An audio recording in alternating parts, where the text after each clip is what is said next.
गुरुलाई हामीहरू विवाद हुने ठाउँहरूमा उपयोग नगरौँ। सबै चेलाहरूले यो कुरामा सचेत हुनुहोस्। गुरुलाई बचाउने र मार्ने भनेको उसको चेला हो, शत्रु होइन। चेलाहरूले गुरुलाई विवादमा हाल्दै हाल्दै हाल्दै हाल्दै गयो भने गुरुको गुरुत्व सकिन्छ। अब आफ्नै राज्य खान खोजिरहेछ कसैले भनेपछि कसलाई रिस उठ्दैन? तपाईहरूलाई रिस उठ्छ। त्यो भइसकेपछि राजाले आदेश के दिया रहेछ भने तिनलाई 18 गतेभन्दा अगाडि नै समात्नु भनेर आदेश गर्यो। राजाको आदेश त्यति बेलाको साह्रै अप्ठ्यारो कडा हुन्छ। अब आर्मी पनि त्यसैमा लाग्यो। नेगुबी पनि नन्द कुमार भन्ने थिए, नेगुबीको कर्नेल हुनुहुन्थ्यो एकजना, चन्द हुनुहुन्थ्यो सिडिओ, अञ्चलाधीशजी हुनुहुन्थ्यो गुरुङ। उहाँहरू सबैजना गुरुलाई समात्नेमा तयारी रहेछ। यहाँ दरबारको चलन मन्त्रीहरूको चाहिँ के थियो भने म फलान दिनदेखि फलान दिन जाँदैछु भनेर जाहेर गर्नु पर्थ्यो। कहाँ जाने लेखिराख्नु पर्दैन थियो त्यति बेला। किन जाने कहाँ जाने त्यो लेख्नु पर्ने भए म लारुमामा यो उद्घाटन गर्न जाने भन्ने लेख्थेँ होला। मलाई यहाँबाटै जान दिँदैन थिए, तर मैले त्यो लेखिनँ। इलामको भ्रमणमा जाने लेखेको हुनाले म इलाम पुग्ने बित्तिकै सिडिओ आउनु, सिडिओ मसँग खुब मिल्दैन थियो र उहाँले भन्नुभयो भोलि त यस्तो पो हुँदैछ हजुर यहाँ, म जहाँ उद्घाटन गर्न जाँदैछु उसमा त्यहाँ चाहिँ भोलि गुरुलाई समातिँदैछ र धेरै चेलाबोलाहरू अप्ठ्यारोमा पर्ने स्थिति छन् भनेपछि म त सकसमा भएँ। मेरो हातमा दुईटा अल्टरनेटिभ थियो। एउटा के भने या त राजालाई खुसी पार्ने या वचन पुरा गर्ने। बडो गाह्रो कुरा हो त्यो दुईटा कुरै। तर अनि मैले राजालाई खुसी पार्ने भन्दा गुरुको वचन पुरा गर्ने प्रहर बेसी गरे। त्यो भर्चुअली कनेक्टिङ क्रान्तको यो बसी बिहालोको 26औं श्रृङ्खलामा विश्वभरबाट हामीलाई हेरिरहनु हुने किराँत धर्मावलम्बी तथा शुभचिन्तकहरूलाई हार्दिक स्वागत छ। आजको कार्यक्रममा सदाभन्दा अलिक बेगल, सदा जुन तरिकाले हामीले पाहुनाहरू अतिथिहरू ल्याउँथ्यौँ त्योभन्दा अलिक बेगल तरिकाको, अर्थात् भनौँ सदा हामीले अहिलेसम्म ल्याउने प्राय कस्तो भन्दाखेरि किराँत धर्मावलम्बी नै, किराँत धर्म अन्तर्गतकै कुनै न कुनै पद सम्हालेका व्यक्तित्वहरूलाई हामीले यहाँ निम्त्याएका थियौँ। किराँत धर्ममा विभिन्न जातिको प्रवेशको क्रममा विभिन्न जातिका व्यक्तित्वहरूलाई हामीले निम्त्याएका थियौँ। त्यस्तै गरी कलाकारहरूलाई निम्त्याउने क्रम थियो भने आज चाहिँ हामी अलिक अलग भन्नको मतलब किराँत धर्मलाई असहज परिवेशमा पनि सहयोग गर्ने, अर्थात् भनौँ मित्रहरू कस्तो चाहिँ राम्रो अरे भन्दाखेरि सहजतामा हुने मित्रहरू भन्दा, सहयोग गर्ने मित्रहरू भन्दा असहजतामा पनि सहयोग गर्ने मित्रहरू सधैँ सधैँ जीवन्त हुन्छन्, सधैँ सधैँ सम्झिरहने नाम हुन्छ भन्ने हुन्छ। त्यो अर्थमा हामीले किराँत धर्मलाई साह्रै अप्ठ्यारो अवस्थामा, अर्थात् भनौँ पञ्चायती कालको त्यो कालरात्रि भन्छ, धेरैले त निरङ्कुश पञ्चायती व्यवस्था भन्छ, के नाम धेरै देला होइन। तर जे भए पनि त्यस्तो व्यवस्थामा रहेर पनि सहायक मन्त्री जस्तो पदमा भनौँ उच्च ओहदामा बस्नुभएको व्यक्तिले किराँत धर्मलाई लाउनु भएको गुण, किराँत धर्मप्रति लगाउनु भएको गुण सदैव अविस्मरणीय छ। त्यो अर्थमा आज तत्कालीन त्यतिखेरका सहायक मन्त्री, पछि त उहाँ त गिरिजा प्रसाद कोइरालाको पालामा त्यसो त जलस्रोत राज्य मन्त्री पनि हुनुभयो, जे भए पनि पूर्व मन्त्री भन्नुभन्दा पनि अझ बढी त किराँत धर्मको एकदम होनहार एउटा व्यक्तित्व, असल मित्र हाम्रो बेनुबराज प्रसाईज्यूलाई म हार्दिक स्वागत गर्न चाहन्छु। धन्यवाद नवीनजी, बडो खुसी लाग्यो। यो 26औं श्रृङ्खलामा आज तपाईँहरूले मलाई जसरी भाग लिने अवसर दिनुभयो, यो सौभाग्य मैले जुन पाएँ ज्यादै खुसी लागेको छ र आज सबै साथीहरूसँग मनका कुराहरू गरौँ, म यसमा साह्रै खुसी छु। माफ गर्नु होला हाम्रो दर्शकहरू श्रोताहरू, उहाँलाई मैले स्वागत गर्दै थिएँ। मेरोमा यहाँ भाइबर कल आएकोले गर्दाखेरि म अलिकति मेरो माइन्ड डिस्ट्र्याक्ट भयो। अनि हाम्रो बेनुबराज प्रसाईजीलाई यस भर्चुअली कनेक्टिङ किराँतको यो प्लेटफर्ममा आजको बसी बिहालोमा, अर्थात् भनौँ यो सामान्य कुराकानीको एउटा चौतारीमा तर हामी के ठान्छौँ भने यो एउटा चौतारी जहाँ चाहिँ हामी विशेष गरी अब बेनु दाइ र म धेरै समयपछि फेरि भेटघाट भएको छौँ र त्यो बारेमा यसो हामी कुराकानी गर्छौँ। त्यो कुराकानी सायद विश्वभरका किराँत धर्मावलम्बीहरूलाई सुन्न योग्य, उहाँको लागि भनौँ अभिलेख राख्नको लागि योग्य हुन्छ भन्ने मैले ठानेको छु। त्यो अर्थमा हाम्रो कुराकानीको क्रम अगाडि बढ्छ। अनि यो यही प्रसङ्गमा अघि हाम्रो बेनुराज प्रसाई ज्यूसँग अलिकति हल्का फाल्टु कुराकानी भएको थियो। उहाँले भन्नुभएको मलाई ठ्याक्कै अहिले यो कार्यक्रम सुरु गर्दाखेरि भनिहाल्छु कि जीवनको उत्तरार्ध कालमा जीवन बिस्तारै अब भनौँ बढ्दै जाने क्रममा, उमेर बढ्दै जाने क्रममा चाहिँ विगतका कुराहरू, आफूले गरेका कुराहरू सम्झना बढी हुँदो रहेछ। अहिले वर्तमानमा के गर्दैछु भन्दा पनि विगत चाहिँ कस्तो थियो त मेरो भन्ने कुराहरू महत्त्वपूर्ण हुँदो रहेछ भन्ने कुरा भन्नुभयो। मलाई चस्सै छुयो क्या, अहिले कार्यक्रम चलाउनमा मैले सम्झिहालेँ। बेनुराज प्रसाईज्यू, हजुरलाई मैले अघि नै स्वागत गरेँ। अब हामी त्यही विगतकै कुराहरू, विगतकै पानाहरू कोट्याउँछौँ एकछिनमा। अनि यसरी भनिहालौँ कि हजुर अहिले कता हुनुहुन्छ होला यतिखेर चाहिँ भन्नु? अहिले म केही समयदेखि काठमाडौँ आएको छु र काठमाडौँ आइसकेपछि त अहिले संसारैको समस्या हो यो, नेपालको मात्रै होइन। तर त्यसले अब नेपाललाई पनि प्रशस्तै गाजिएको छ। लकडाउन भयो, अब सुरक्षित रहनुपर्ने अवस्था हो। त्यसैले अहिले काठमाडौँमै बसिराखेको छु र यो लकडाउनभरि म काठमाडौँमै रहन्छु।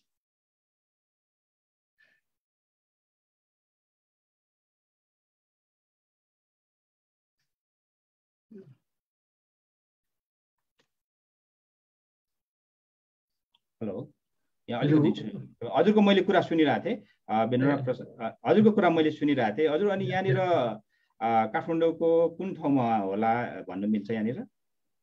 मैले यो इमाडोल भन्छ ललितपुरको। यहाँदेखि त अलिकति माथि गएपछि त लारुङबा गुरुले आश्रम बनाउने जमिन पनि लिएको छ नि नवीनजी, लामाटारमा।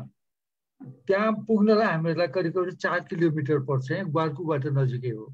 ए होइन, मैले हुनु त हजुरको घर मलाई थाहा छ, तर मैले विश्वभर आउनु पनि भएको छ एकचोटि। उहाँ चाहिँ हाम्रो बेनुराज प्रसाईज्यू चाहिँ महालक्ष्मी नगरपालिका अन्तर्गतको कमल पोखरी भन्ने ठाउँमा बस्नुहुन्छ अहिले चाहिँ। म पनि त्यसको नजिकै बस्छु होइन, बोजे पोखरी। म बोजे पोखरी, उहाँ कमल पोखरी, हामी नजिकै छौँ, तर हाम्रो भेट चाहिँ त्यति हुँदैन। अनि तपाईँको अब यहीँ त होइन, अब अलिकति पहिला चाहिँ कहाँ अलिकति बताइदिनुहुन्छ बेनुराज प्रसाईज्यू? अब यो हामीहरू काठमाडौँ भने त पछि आएको हो जम्मै प्रशान्त परिवारहरू। सबभन्दा पहिले हामीहरूको रामेछाप, हामीहरूको बिर्ता भनेर भनेपछि पोखरबास भन्छ त्यहाँ, त्यो पोखरबासमा हो। त्यसपछि मेरो हजुरबुवाको खालहरूसम्म चाहिँ राणाकालमा जागिरमा डिठा हुनुहुन्थ्यो, कोही राइटर, कोही के। त्यसरी उहाँहरू चारैतिर माइग्रेट गरिराख्ने, घुमिराख्ने गर्दै गर्दै हामीहरू आठराई निगुरादिन पुग्यौँ। तर 1986देखि हामीहरू झापा जायौँ। अनि झापामा गर्मी भएकोले गर्दाखेरि अब मान्छेहरू त्यहाँ बस्न गाह्रो थियो, औलोको समस्या। त्यही भएर मेरो बुवाहरू चाहिँ इलाम सेटल गर्नुभयो, झापामा खेती गर्ने र इलाममा बस्ने गरी। यो हामीहरू 1986देखि 2003 सालदेखि हामीहरू इलाममा बस्यौँ र मेरो जन्म चाहिँ फेरि इलाम नै भयो। अहिले पनि हामीहरूको आठराई निगुरादिनमा जमिन छ, घरहरू छ, त्यहाँ गएको छु। तर त्यहाँ मेरो जन्मस्थान चाहिँ होइन, जन्मस्थान चाहिँ मेरो इलाम नै हो। भनेपछि पछिल्लो अवस्था त तपाईँले अब तपाईँको राजनीतिक करियर, राजनीतिक सबै चलखेल त अब इलामबाटै गर्नुभयो होइन? सबै नै। मेरो अध्ययन पनि पहिले म करफोक स्कुलमा पढेँ 8 क्लाससम्म। अनि यो राजनीतिक नै भन्न पर्ला, त्यति बेला विविध कारणले गर्दाखेरि राजनीति एउटा आर्टिकल लेखेको विषयलाई लिएर क्लास 8मा मलाई त्यहाँबाट रेस्टिकेट गरियो। त्योभन्दा अगाडि मेरो नाम बेनाराज प्रसाई थियो। अनि फेरि अब 8बाट 9 पढ्नुपर्ने भएपछि मलाई समस्या भयो, एडमिसन पाउने स्थिति भएन। अनि मैले नाम चेन्ज गरेँ र बेनुराज प्रसाई राखेर त्यसदेखि पछि 9 क्लासमा म इलाम जोइन गरेँ। अब त्यसदेखि पछि त त्यही एसएलसी त्यहीँबाट कम्प्लिट गरेँ।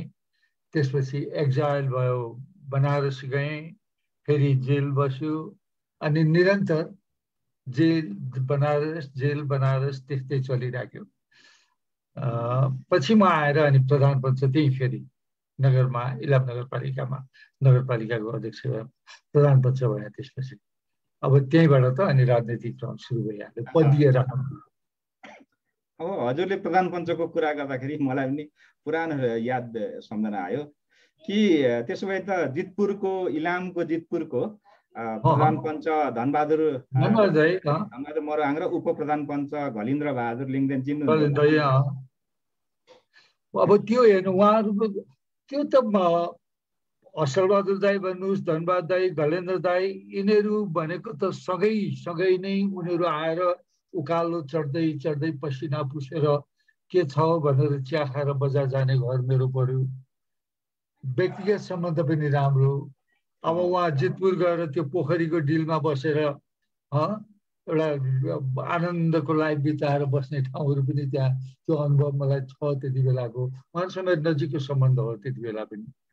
हजुरलाई मैले त्यो फेजमा लानुको कारण के थियो भने त्यही धनबहादुर मरवाङ प्रधान पञ्च र उप प्रधान पञ्च घलिन्द्र बहादुर लिङ्गदेन भने चाहिँ दुईजना सम्धि तर एउटै कार्यक्रममा प्रधान पञ्च र उप प्रधान पञ्च थिए। त्यही उहाँहरूकै म सन्तान परे। हाम्रो फेरि रमाइलो कुराकानी यसरी भयो भन्नाले घलिन्द्र बहादुरको जेठा छोराको जेठो छोरा। त्यो अलिकति राजनीतिक रङ लागेर होला बाजेहरूको। मैले पनि राजनीति गरी टोकले र 2056 सालमा हामी सँगसँगै निर्वाचित भनौँ, सँगसँगै तपाईँ 1 नम्बरमा लडिराख्नु भएको थियो, म 2 नम्बरमा पनि म पनि उम्मेदवार भइरहेको थिएँ। सम्झना छ? कथा मलाई थाहा छ, त्यति बेलाको कथा थाहा छ। तपाईँ भयो त्यहाँ लड्नुभयो, म यता उसमा 1 नम्बरमा आएर लडेँ, केबी सर तपाईँसँग लड्नुभयो। त्यति बेलाको त्यहाँ मिलाउने पनि एकचोटि के प्रयत्नहरू भएको थियो है। हो हाम्रो केबी गुरुङजी निकै आउनुभयो, बस्नुभयो, तर मैले अलिक मानिनँ। हाम्रो केही कुराहरू थिए। तर त्योभन्दा अगाडि ज्ञानोदय दाईसँग तपाईँहरूले अस्ति ज्ञानोदय दाईसँग पनि भेट्नुभयो क्या अघि कुराकानी भयो होला लाउती। उहाँ पनि 48मा हो उहाँ चाहिँ लड्नु भएको, जनमुक्तिबाट लड्नु भएको थियो। त्यहाँ मिलाउन हामीले धेरै खोजेका थियौँ। मेरो सोचाइ के थियो भनेदेखि डेमोक्रेटिक कल्चरका मानिसहरू जति छन् तिनीहरू युनाइट हुनुपर्छ भन्यो। अब अहिले कस्तो स्थिति भयो भने व्यक्तिगत सम्बन्धको कारणबाट, व्यक्तिगत समूहहरूको कारणबाट डेमोक्रेटिक कल्चर भएका मान्छेहरू छिन्न भिन्न भयो, विभिन्न ठाउँमा बस्यो। त्यो विभिन्न ठाउँमा बस्ने प्रवृत्तिले गर्दाखेरि तिनीहरू सङ्गठित भएनन्, द्वन्द्वका पात्रहरू जस्तो भए। त्यसले गर्दा अब आज हेर्नुहोस् त नेपालको पोलिटिक्स कस्तो ठाउँमा, अराजक ठाउँमा पुगेको छ। मैले त्यति बेलैदेखि म के भन्थेँ भने पञ्चायतमा भएका हुन्, अरू ठाउँमा भएका हुन्, जुनसुकै डेमोक्रेटिक फोर्सेसहरू युनाइट भएर एक ठाउँ बस्नुपर्छ र मात्रै डेमोक्रेटिक कल्चरलाई हामी जोगाउन सक्छौँ भनेर भन्थेँ। त्यही प्रयत्न मैले त्यति बेला पनि गरेँ हो। म नवीन भाइसँग कुराकानी गरेर मिलाउनु पर्छ भनेर केबी सरलाई मैले अनुरोध गरे हो। ज्ञानोदयलाई र उहाँलाई पनि मैले पटक पटक बसाएर कुराकानी गरेँ। किनभने मलाई जनमुक्ति मोर्चामा भएका मानिसहरू, राष्ट्रिय प्रजातन्त्र पार्टीमा भएका मानिसहरू, उनीहरूसँग व्यक्तिगत सम्बन्धले गर्दाखेरि मलाई के थाहा थियो भने यो जम्मै एउटा डेमोक्रेटिक कल्चरभित्रको परिवारभित्रको मान्छे हुन् र यिनीहरू चाहिँ विभिन्न भागमा विभाजित हुनु हुँदैन भन्ने थियो र त्यो प्रयत्न म गरिराख्थेँ त्यति बेला पनि। 56मा पनि देवदास राई अहिले दमक हुनुहुन्छ, ज्यादै बुढो पनि हुनुभयो, अहिले पशुपति नगर हुनुहुन्छ उहाँ चाहिँ। अहिले माथि आइसक्नु हो? हजुर। अब उहाँलाई गुरुले लु बेनुक त्यहाँ उठ्ने भए तिमी जाऊ भनेर पठाउनु भएर ढुक्कै मसँग हिँडेर सहयोग गर्नुभयो उहाँले। त उनीहरू पनि एउटा डेमोक्रेटिक कल्चरका मानिसहरू थिए र त्यस्तो खालको मानिसहरू युनाइट हुनुपर्छ भन्ने सिन्स द्याट टाइम त्यति बेलादेखि नै मैले प्रयत्न गरिरहेको थिएँ। कति उदार भावना अनि विचार हिजो पनि त्यो युक्तिसङ्गत थियो, त्यो आज पनि युक्तिसङ्गत छ, अहिले पनि। अनि हजुरले त्यतिखेरको त्यो अलिकति मात्र मैले सम्झना गराएको, किनभने म त विशेष गरी किराँत धर्म क्षेत्रमा त्यसपछि गुरुको निजी सचिव भइहालेँ। अनि मैले के सम्झेँ भने हामी त महागुरुको कुरालाई पछ्याउने व्यक्तिहरू। अनि महागुरु फाल्गुन्द लिङ्गदेनले भन्नुभएको थियो धर्म नीति भनेको, राजनीति भनेको त केही छिनको लागि मात्रै हो, धर्मनीति भनेको त्यो जुन घाम रहइन्जेलसम्म यो धरती आकाश रहइन्जेलसम्म भन्नुभएको कुरालाई सम्झेपछि मैले राजनीतिबाट अलिकति टाढा रहेँ र धार्मिक क्षेत्रमा लागेँ। त्यसपछि चाहिँ हामी त्यति राजनीतिक रूपमा जोडिएनौँ। यद्यपि हजुरले क्षेत्र नम्बर 1बाट जितेर होइन झलनाथ खनालजी हुनुहुन्थ्यो जस्तो लाग्छ मलाई, उहाँलाई मजाले हराउनु भयो र तपाईँले जित्नुभयो र पछि मन्त्रीसम्म जलस्रोत राज्य मन्त्रीसम्म पनि हुनुभयो मलाई लाग्छ। अनि अब ती कुराहरू एकछिनमा हामी बिस्तारै केलाउँला। यो अलिकति मात्र के मात्रै गर्नु खोजेको भने तपाईँ र मको बिचको कनेक्सन चाहिँ के हो त भन्ने कुरा चाहिँ अलिकति छोटो ल्याएँ मैले। अब म पछि अलिकति अगाडि नै फर्किन्छु। करिब मैले अघि नै पनि भने कि अप्ठ्यारो अवस्थामा होइन असहज परिवेशमा अर्थात् भनौँ के अरे हाँस्दा मात्रै संसार हाँस्ने, रुँदा त एक्लै रुने यो परम्परा छ नि, त्यसलाई पनि तिर्नु हुने त तपाईँ हो नि त होइन। भन्नुको मतलब होइन सजिलो अवस्थामा मात्रै साथी होइन, अप्ठ्यारो असहज स्थितिमा पनि साथी हुनुपर्छ। त्यो पो मित्रता हो त, त्यो पो सधैँ सधैँ सम्झिरहने गुण हो त भन्ने कुरो त हजुरले एउटा देखाउनु भएको छ, किराँत धर्मलाई एउटा गुण लगाउनु भएको छ। त्यो अर्थमा अब हामी होइन, किनभने विशेष गरी निरङ्कुश पञ्चायती व्यवस्था भन्थ्यो होला कसैले, कसैले कालो रातको व्यवस्था भन्थ्यो होला, विभिन्न नाम दिन्थ्यो होला। मन नपरेपछि त धेरै नामहरू हुन सक्छन्। हुन पनि किराँत धर्मलाई अनि किराँत धर्मगुरुजीलाई ज्यादै अप्ठ्यारो अवस्था थियो। त्यतिखेरको अवस्थालाई यसो सम्झौँ बेनुराज प्रसाईज्यू। अब त्यसपछि त्यतैपट्टिबाट हामी सुरु गरौँ न त। पहिला 45 सालको सेरोफेरोमा हामी जाउँ एकचोटि। ठिकै छ, त्योभन्दा अगाडि म अलिकति कुरा राखौँ। ए हुन्छ हुन्छ हजुर, हुन्छ मजाले। गुरुको बारेमा कुरो गर्दाखेरि अब सबै तपाईँहरू गुरुको नजिक हुनुहुन्छ, तपाईँहरूले मैले भन्दा धेरै गुरुको बारेमा जान्नुहुन्छ। तर मैले पनि केही जान्ने सौभाग्य पाएँ। त्यो क्रममा मैले गुरु कस्तो रूपमा अनुभव गरेँ। मलाई धेरैले जिस्क्याउँथेन, तैँले लिम्बुले गुरु मानिस भनेर भन्थे, जिस्क्याउँथे। मैले गुरुसँग पहिलो सम्बन्ध कसरी भयो त्यो बडो रमाइलो कुरो छ। एउटा यङ केटो म, धर्म बारेमा उति ज्ञान नभएको, तर मेरो सम्बन्ध थियो हर्कदूत सोम्याङ, तपाईँ जान्नुहुन्छ, इलामको प्रधानपञ्च, इलामको प्रधानपञ्च। पछि महमाई गएर बस्नुभयो। गुरुको खेती र उहाँको खेती सँगसँगै थियो। त्यो ऐलानी जमिन, त्यो जमिनलाई दाबी गर्ने एकजना साउजी इलाममा बस्नुहुन्थ्यो, उहाँको थियो। तर त्यहाँ उहाँहरूले खेती गरेका थियो। त्यहाँ कस्तो चलन छ भन्नुहुन्छ भने ऐलानी बिक्री हुने चलन छ। अहिले पनि धेरै मान्छेले त्यसरी ऐलानी खाएर बसेका छ। त गुरुलाई भेटौँ, गुरुकोमा जाउँ भनेर हर्कदोषले जहिले पनि मलाई भन्नुहुन्थ्यो। उहाँ मेरो घरमा आउने, बस्ने, गरिराख्ने। उहाँको त्यो जमिनको मुद्दाले गर्दा त्यहाँ आउनुहुन्थ्यो। तर मैले चाहिँ के भने, अब नयाँ अल्लारे केटाहरू, युवकहरूको कस्तो स्वभाव हुन्छ तपाईँहरूलाई पनि आफ्नो छोराछोरीको थाहा हुन्छ नि। म पनि त त्योबाट फरक त होइन। गुरुलाई के भेट्ने, किन भेट्ने, के गुरु गुरु भन्नुहुन्छ तपाईँ भन्ने खालको सोच आउने हो। म गएको थिएन। पछि के भयो भनेदेखि गएँ। विष्णु घिमिरे एकजना हुनुहुन्थ्यो, मरेर जानुभयो। आशिक राङ योङआङ भन्ने हुनुहुन्थ्यो गजलमुखीको। गोविन्द योङआङ भन्ने हुनुहुन्थ्यो अर्को गजलमुखीकै। तोपाङ दाई हुनुहुन्थ्यो अर्को, उहाँ पनि मरेर जाइसक्नुभयो। उहाँको तोपाङ भनेको चाहिँ गजलमुखीकै। हजुर, तोपाङ लिङ्गदेन महमाई, पहिला जितपुर पछाडि महमाई हो, पहिले गजलमुखी। हजुर, जितपुरको बेल्ट हो। यो उहाँहरू हामीहरू एउटा सर्कल थियो। अनि कस्तो सर्कल थियो भन्नुहुन्छ भनेदेखि हामीहरू चमैताबाट पस्थ्यौँ अनि सबैकोमा जाने। अब म एउटा गोप्य कुरो पनि भन्छु, म रक्सी पनि खान्थेँ त्यति बेला होइन। यो कसैलाई नभन्नु होला भन्न चाहिँ फेरि। अनि प्रत्येक घरमा गएर एकवटा बोतल अनि गजलमुखी यहाँ कसको ऊ छ के अरे भाकल गरेको छ, परेवा छ कि बोका छ कि, त्यो जम्मै लिएर तपाईँहरू गजलमुखीमा आउनुहोस् भनेर त्यहाँ रमाइलो गर्ने स्वभावहरू हामीहरूको थियो त्यति बेला। उदण्ड खालको स्वभाव भनौँ, तर पिपुलसँग त्यसरी हामीहरू नजिकमा बस्थ्यौँ। अनि हर्कदोष दाइले भन्नुभयो गुरुलाई भेट्न जाउँ भनेर लाग्यौँ हामी उकालो। म त छिटो हिँड्ने, उहाँहरू अलिक ढिलो, उहाँहरू आउँदै हुनुहुन्थ्यो, म अगाडि पुगेँ घरमा।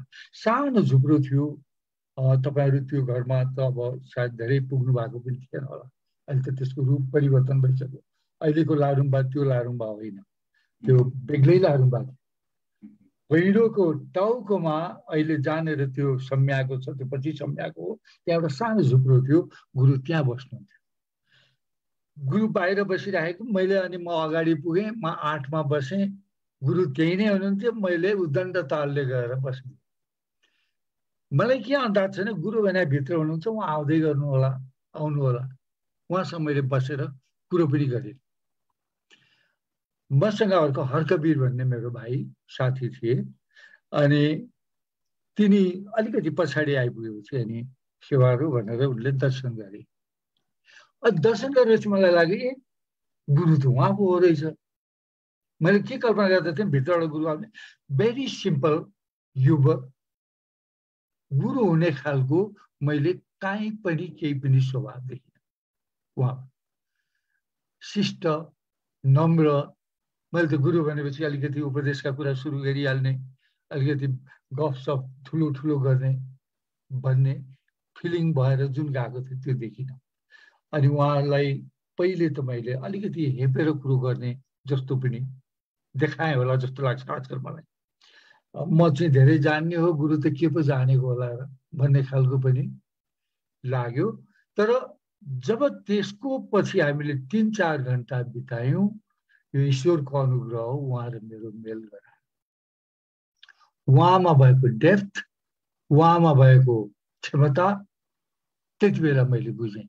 र मलाई अकस्मात त्यो एउटा अल्लारे केटोलाई के फिल भयो भने, होइन मभन्दा उहाँ बेग्लै हो।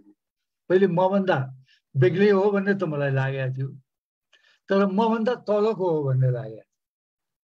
अब मैले फिल गरेँ मभन्दा तलको होइन, मभन्दा धेरै माथि हो, र मैले बुझ्न नसकेको मात्रै हो भन्ने भयो। र त्यो रातभर हामीहरू कुराकानी गऱ्यौँ। त्यति बेला अहिले तपाईँहरूले देख्नु भएको छ, गुरुले आत्मानन्द लेख्नुहुन्छ होइन, त्यो लेख्न पनि अक्षर सही उहाँले गर्नुहुन्न। तर जब छलफल भयो, उहाँले नै हो मलाई एउटा प्रेरणा दिएको पनि, कि त्यसपछि मैले धर्मग्रन्थहरूबाट अध्ययन गर्न सुरु गरेँ। के हो त्यो धर्मग्रन्थ? तर he was very simple man. धर्मको गुरु भन्दा पनि उहाँ समाजको गुरु। त्यस रूपमा मैले उहाँलाई त्यति बेला चिने। अब यो चिनाइ निरन्तर गयो हेर्नुहोस्। यो तपाईँले त 45 साल सोध्नुभयो, धेरै टाढा। त्योभन्दा अगाडि म प्रधान पञ्च हुँदाका उहाँको र मेरो जीवन थियो। मेरो छोरी कान्ता अहिले अमेरिकामा छ। ऊ जहिले पनि गुरुकोमा, नन्दले गुरुलाई त्यसो गर्नु हुँदैन भन्थ्यो। ऊ चाहिँ गुरुको काँधमा नचढिकन नहुने, अनि गुरु एकदम आरामले परेवा राखे जस्तो गरेर राखेर हँसी खुसीले बसिरहेको। म मन्त्री हुँदाखेरि हामीहरू 2-3 महिना मन्त्री क्वार्टरमै बस्यौँ होला। गुरु आउनुभयो काठमाडौँ बस्दाखेरि, माथिको घर पनि थिएन। त्यो यस्तो खालको सम्बन्ध उहाँ र मेरो भयो। उमेर पनि हामीहरूको झन्डै झन्डै छेउछाउै छ, तर उहाँको डेप्थ, गाम्भीर्यताले बिस्तारै बिस्तारै मलाई छोप्दै गयो र मैले उहाँलाई आदर गर्न थालेँ। अब त्यो गुरुसँगको जीवन त्यहाँबाट मेरो सुरु भएको छ। जब बेलुकी हामीहरू बसेर कुरा गऱ्यौँ, अनि गुरुले जब वेदको कुरो गर्नुभयो, बाइबलको कुरो गर्नुभयो, अनेक धर्मशास्त्रको कुरो गर्न थालेपछि मलाई थाहा भयो, ओ बाप, जो निरक्षर छ उसलाई ज्ञान कहाँबाट आयो। त्यसपछि मेरो उहाँप्रति श्रद्धा बढ्दै गयो। अब त्यसपछि सोसियल एक्टिभिटीमा हामीहरू कसरी अगाडि बढ्यौँ त्यो फेरि अगाडि भन्दै जाउँला। नवीन भाइ तपाईँले ल अब सुरु गर्नुहोस्। मैले अलिकति यो 45 भन्दा अगाडि गुरु र म कसरी नजिक भयौँ भन्नेमा अलिकति पस्न छुन खोजेको। हजुर, हजुरले त्यही त अलिक अगाडिदेखि नै आउनुभयो, एकदम खुसी लाग्यो। त्यो चाहिँ मलाई थाहा रहेन छ, त्यही भएर मैले एकैचोटि 45 को कोटाउन सकेँ खोजेँ। तर गुरुसँगको त्यो जुन सम्बन्धको कुरा गर्नुभयो, त्यो कति सालतिरको होला अन्दाजी? यो मेरो विचारमा 28 साल। ए 28 सालमा। निर्मला कुन साल जन्मिया हो? 34 सालमा हो। 34 साल। 2034 सालमा विवाह, गुरुको विवाह नै 32 सालमा भएको। 32 सालमा बिहा भएको। हजुर। यो 28 हुन्थ्यो, 3-4 वर्ष अगाडि हो निर्मला जन्मेको। जन्मिनुभन्दा अगाडि भनेपछि गुरुको विवाह भएको थिएन त्यतिखेर? बिहा भएको थिएन। ए त्यसो भए हो 32 भन्दा अगाडिको ल 28 गुरामा आउनु भएको त पछि। अब त्यसपछिको फेरि रमाइलो कुराहरू छ। गुरामा अहिले जस्तै एक्टिभ, खेतीपातीमा बेसी एक्टिभ हो उहाँ आइसकेपछि पनि। उहाँले मलाई त्यति बेला दाइ नै भन्नुहुन्थ्यो, म चाहिँ अप्ठ्यारो मान्थेँ दाइ भन्नुभयो भनेर। त्यो अत्यन्त सहज स्वभावको गुरामा हुनुहुन्छ। तर धार्मिक पार्ट र सोसियल पार्टमा जब गुरु हामीहरू कुराकानी गर्न थाल्थ्यौँ त्यति बेला उहाँ इन्टरफेयर नगर्ने, त्यो उहाँको एउटा बेग्लै खालको क्यारेक्टर। त्यो क्यारेक्टर मैले बिपी र सुशीला भाउजूकोमा देखाएको छु। त्यो खालको आफ्नै काममा सुशीला भाउजू पनि आफ्नै धुनमा लागिराख्नुहुन्थ्यो। बिपीसँग कसैको कुरो मिलेन भने त्यो कार्यकर्ताको पक्षमा प्लिड गर्नुहुन्थ्यो। त्यो खालको प्रवृत्ति गुरामाबाट देख्थेँ। त्यति बेला बिपीसँग म त्यति धेरै नजिक भएको थिइनँ। 28 साल 29 सालदेखि मात्रै बिपीसँग म धेरै नजिक हुँदै गएर उहाँलाई बसी चिन्दै गएँ। तर पछि उहाँको त्यो स्वभाव म देख्थेँ। गुरु जब त्यो भयो 28 साल 29 साल त्यो भयो, त्यसपछिको निरन्तरता उहाँसँग मेरो भएन। किनभने म एक्जाइल भएँ, बनारस गएँ, अनि जेल गएँ। उहाँसँगको मेरो सम्बन्ध कम हुँदै गयो। जब 36 साल आयो, एक रात हर्कध्वज दाई आत्तिएर आउनुभयो, हर्कवीर पनि। अनि उनले के भन्नुभयो भने हर्कवीर योङगाङ अनि राति आए के भयो? होइन, गुरुले त निर्दलले जित्छ, बौद्धले हार्छ भनिदिनु हो। अब यो त प्रभाव पर्ने भयो त कार्यकर्तामा, चेलाबुलामा। त्यसैले तपाईँ त हिँड्नु पर्यो, जानु पर्यो, गुरुलाई त्यो भन्न त कसरी रोक्ने होला भनेर। अनि ला अब गुरुले भन्नुभयो भने एउटा डल्लै वर्ग त बिग्रिने पर्यो, हामी त बौद्धल जिताउन लाग्यो भनेपछि ल म जान्छु नि त भनेर। त्यसपछि अनि अर्को दोष दाइ हामीहरू गएपछि गुरुले के भन्नुभयो भने हेर तिमीलाईमा एउटा कुरो हुन्छ, मैले जे देखेँ त्यो नभनी मिल्दैन त के गरौँ। अब मैले देखेको कुरो त म भन्छु, तिमीलाई पनि भन्छु। निर्दल जित्छ। कहाँ जित्छ गुरु? तपाईँ त्यसै यो म भनिदिनुहुन्छ। मैले त देखाएको छु जित्छ, तर निर्दल धेरै दिन टिक्दैन। बौद्धल आउँछ, तर बौद्धलले जनतालाई खुसी दिँदैन, र यो पनि सही छ।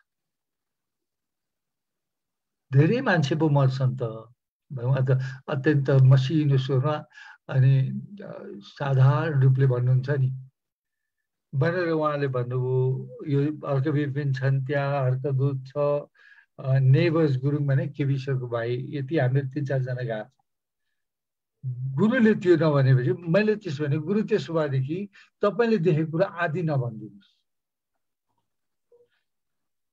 के भने निर्दल जित्छ, गुरुले देख्नुभयो भनिदिनुहोस्। त्यसपछि निर्दल बाँकी रहँदैन, त्यो पनि भनिदिनुपर्छ मैले गुरुलाई अनुरोध गरेँ। हामीहरूको त एम्बिसन त पोलिटिक्स नै हो। त्यो भनेपछि अनि गुरुले हाँस्नुभयो, ठिकै छ मैले देखेको कुरो त म सबै कुरो भन्छु नि। उहाँको मैले एउटा कुरो के देखेको छु भने कहिले पनि उहाँले भविष्यवाणीहरू गर्दाखेरि कम्प्रोमाइज गर्नु भएन। जे देखेको छ त्यो कसैले राम्रो मानोस् या नमानोस्, मैले भन्नुभयो।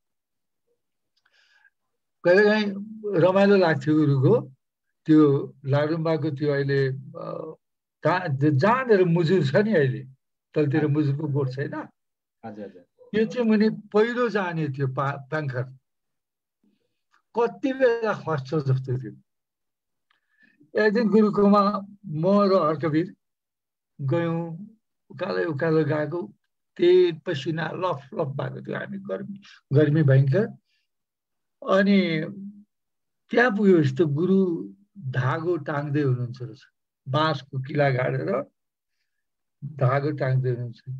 गुरु शिवाहरू भने शिवाहरू यति मेरो आयो भने एकछिनै म यहाँ काम गरिसकिहाल्छु भने के गरे गुरु भने अब म के मासतिर जानेर त्यतै बारीतिर हामीहरूको चलन पनि त्यही नै हो, जो जहाँ भेट्न गएको छ भने जो जहाँ भयो त्यहीँ जाने हो। त्यहाँ गएपछि अनि गुरुले लाई मैले सोधेँ के गरे भनेपछि यो पहिरो गएर यो थाम्नलाई यहाँ म मन्दम गर्दैछु भन्नु। त्यो कुरालाई मैले पत्याएन। अर्को बेला पछि मैले भने पनि यो गुरुले के भन्नुहुन्छ यो डोरीले कसरी थाम्नुहुन्छ उहाँले पहिरो भनेर। ऊ त्यो के हो थाहा छैन, तर त्यहाँ पहिरो गयो, अहिले पनि पहिरो गएको छ। त्यो उहाँसँग त्यही आध्यात्मिक गुणहरू पनि केही छन्। त्यो गुणलाई बुझ्न सक्ने क्षमताको मान्छे चाहिन्छ। त्यो क्षमता त हामीसँग छैन।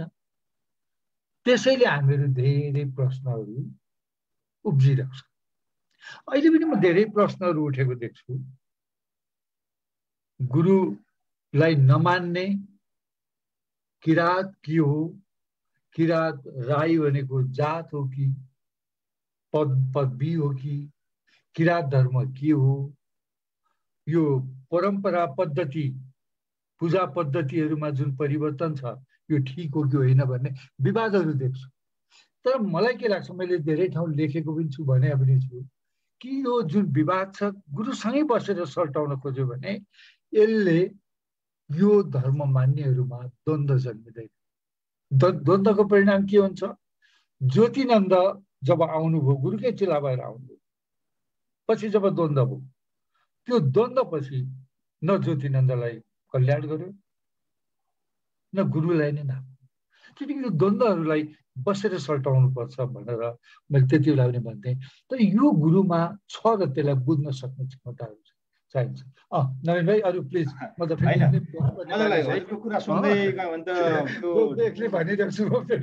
होइन ठिक छ, हजुर एकदम ठिक छ। हजुरको कुरा सुनिराख्यो भने त त्यो पुरा एउटा पुरानो यादमा डुबे भइँदो रहेछ हजुरले भनिराख्नु भएको कुराहरू। किनभने हाम्रो त झल्झली आँखामा छ नि त। जस्तै त्यो पहिरोको कुरा गर्नुभयो, पहिरो गुरुले तपाईँले भने जस्तो डोरीले कहाँ रोकिन्छ र जस्तो लाग्थ्यो, तर पहिरो त साँच्चै थामियो। किराँतको मुन्दुमले थामिँदो रहेछ, इबाङको पहिरो जस्तो पनि थामिरहेछ।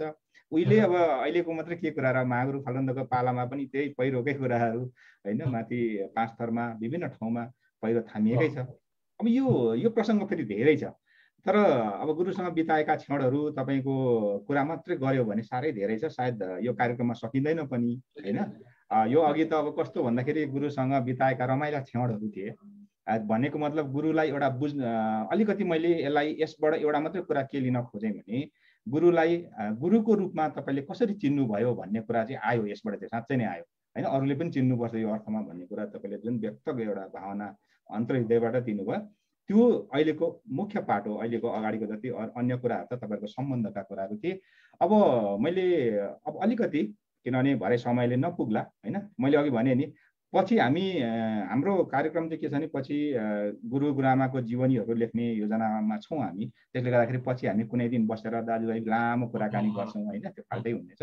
अहिले चाहिँ हामी हजुरलाई चिनाउने र संक्षिप्तमा गुरु र तपाईँको सम्बन्धहरू असहजताका अवस्थाका दिनहरू सम्झिने हो। विशेष गरी सहज मैले भने नि सहजतामा त हाँस्दा त सबै हाँस्ने सिस्टमै छ नि। पार्टीमा बोलायो भने मान्छे टन्नै आउँछन्, तर मरौ परौको कार्यक्रममा बोलायो भने मान्छे कम्ती हुन्छन् होइन। अब यस्तै अब मैले भन्न खोजेँ चाहिँ के भने विशेष गरी पञ्चायती त्यो शासनले त हुन त तपाईँ 43 सालमा मरिचमान सिंहको प्रधानमन्त्रीत्वमा सहायक मन्त्री पनि हुनुभयो होइन। त्यो एउटा राम्रो योगदान पनि मिल्यो र गुरुको सहयात्री। त्यस्तो हुँदाखेरि तैपनि त्यो शासन व्यवस्थाले त गुरुको टाउको मूल्य नै 3 लाख रुपियाँ तोक्यो नि, हजुरलाई थाहा छ होला। त्यसको बारेमा अलिकति बताइदिनुहुन्छ। अब यो मैले ठुलो कुरोहरू गर्न मिल्दैन किनभने त्यसमा मेरो भूमिका केही पनि छैन। नम्बर 1, गुरुलाई एउटा आरोप के लाग्यो भने यो आरोपको निरन्तरता मात्रै हो। फागुनन्द गुरुलाई पनि के लागेको थियो तपाईँहरूलाई थाहा छ? राजद्रोह मुद्दा राजद्रोहको मुद्दा थियो। त पैदल हिँडेर काठमाडौँ ल्याइएको। यो महामानवहरूको जीवनमा यस्ता घटनाहरू आउँछ। अनि तपाईँ हामी जस्तो मान्छे चाहिँ के भन्छौँ भने मैले फलानालाई सहयोग गरेँ भन्छ। देख्दाखेरि सहयोग गरे जस्तो पनि देखिया हुन्छ, तर त्यो कारक मात्रै भएको। उहाँहरूको जीवन पद्धति जो एउटा मार्गमा हिँडेका छन्, जसको वे अफ लाइफ एउटा छ, उनीहरूलाई यस्तो घटनाहरू आइरहेछन् र त्यो घटनामा त्यसलाई सल्टाउने कसरी भन्ने पनि उहाँहरूले नै जाने हुन्छ र त्यो सल्टाउनलाई कुन कुन पात्र प्रयोग हुन्छन् भन्ने पनि उहाँहरूलाई थाहा हुन्छ। त्यस्तै पात्र मध्येको एउटा म पनि। त्यसैले त्यसमा मेरो भूमिका छ म भन्दिनँ। त्यो अहङ्कार हुन्छ, मैले यसो गरेँ भनेर भने त्यो अहङ्कार पनि हुन्छ, गुरुको उच्चतालाई हेप्या पनि हुन्छ। म त्यसो भन्न सक्दिनँ। तर घटना के घटेको थियो म भन्छु। मेरो मरिस मान्जीसँग लडाइँ भयो, झगडा भयो।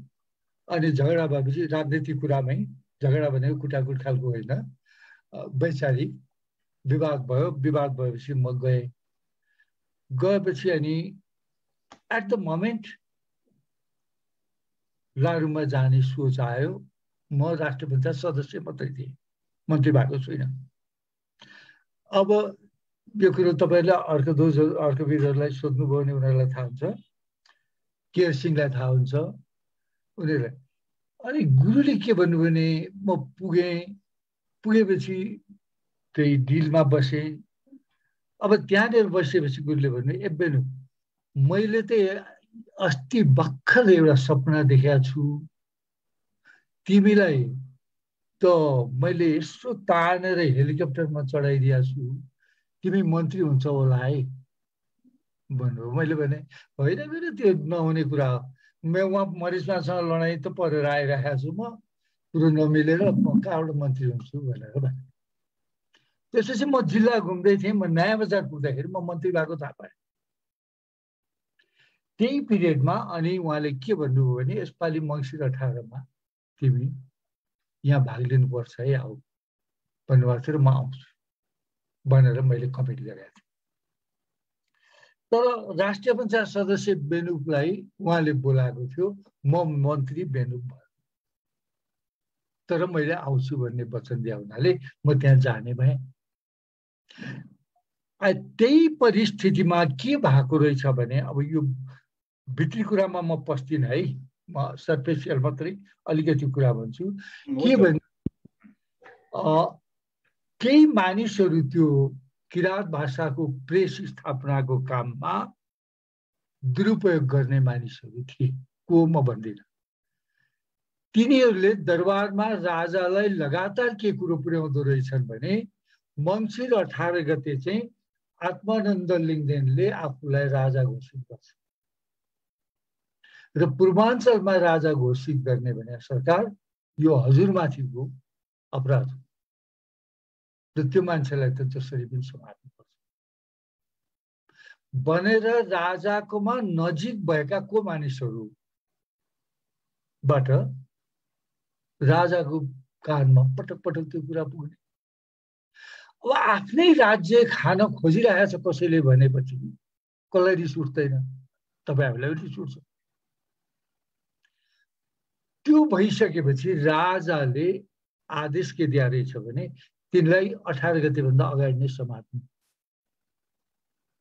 भनेर आदेश गर्यो। राजाको आदेश त्यति बेलाको साह्रै अप्ठ्यारो कडा। अब आर्मी पनि त्यसैमा लाग्यो। नेगुबी पनि नन्द कुमार भन्ने थिए, नेगुबीको कर्नेल हुनुहुन्थ्यो एकजना, चन्द हुनुहुन्थ्यो सिडिओ, अञ्चलाधीशजी हुनुहुन्थ्यो गुरुङ।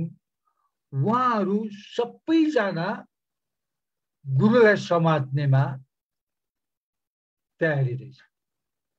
यहाँ दरबारको चलन मन्त्रीहरूको चाहिँ के थियो भने म फलान दिनदेखि फलान दिन जाँदैछु भनेर जाहेर गर्नु पर्थ्यो। कहाँ जाने लेखिराख्नु पर्दैन थियो त्यति बेला, किन जाने कहाँ जाने त्यो लेख्नु पर्ने भए म लारुमामा यो उद्घाटन गर्न जाने भन्ने लेख्थेँ होला, मलाई यहाँबाटै जान दिँदैन थिए। तर मैले त्यो लेखिनँ। इलामको भ्रमणमा जाने लेखेको हुनाले म इलाम पुग्ने बित्तिकै सिडिओ आउनु, सिडिओ मसँग खुब मिल्दैन थियो र उहाँले भन्नुभयो भोलि त यस्तो पो हुँदैछ हजुर यहाँ, म जहाँ उद्घाटन गर्न जाँदैछु उसमा त्यहाँ चाहिँ भोलि गुरुलाई समातिँदैछ र धेरै चेलाबोलाहरू अप्ठ्यारोमा पर्ने स्थिति छन् भनेपछि म त सकसमा भएँ। मेरो हातमा दुईटा अल्टरनेटिभ थियो। एउटा के भने या त राजालाई खुसी पार्ने या वचन पुरा गर्ने। बडो गाह्रो कुरा हो त्यो दुईटा कुरै। तर अनि मैले राजालाई खुसी पार्ने भन्दा गुरुको वचन पुरा गर्ने प्रहर बेसी गरेँ। त्यो अटेन्ड गरिराखेको थिएँ, हर्कवीरहरू आइपुगे। अनि साह्रै गाह्रो भयो, आर्मी पुरै आइसक्यो, यस्तो यस्तो भयो, के गर्ने दाजु, जाने हो कि नजाने हो, तपाईँ के गर्नुहुन्छ, गइदिनु भएन भने त हामीलाई त बिजोक हुन्छ भनेर उनले भनेपछि छोड्दै गयो। बिहान 2 बजे राति यहाँबाट हिँड्ने हो, तर हल्ला नगर भनेर जितपुरबाट चलो त्यो 7 नम्बरको फेदी छ नि त्यो भागबाट मन्त्री त हो तर भागे चोर जस्तो भागेर गएको गुरुकोमा जाँदाखेरि। अनि त्यहाँबाट हर्कवीर हामीहरू गयौँ।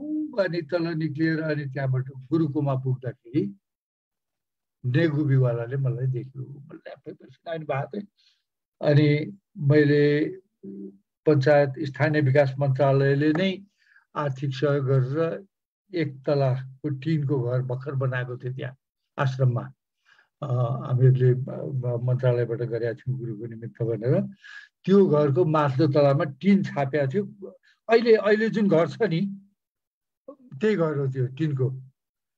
अनि त्यो घरको माथिल्लो तलामा गएर म पनि बसेँ। अनि बसिसकेपछि अनि उसले मलाई खबर पठायो, तपाईँ किन आइदिनु भयो भनेर, यस्तो यस्तो स्थिति छ यहाँ त। मलाई पत्यार छैन, राजा घोषणा गर्नुहुन्छ भन्ने पनि मलाई पत्यार छैन।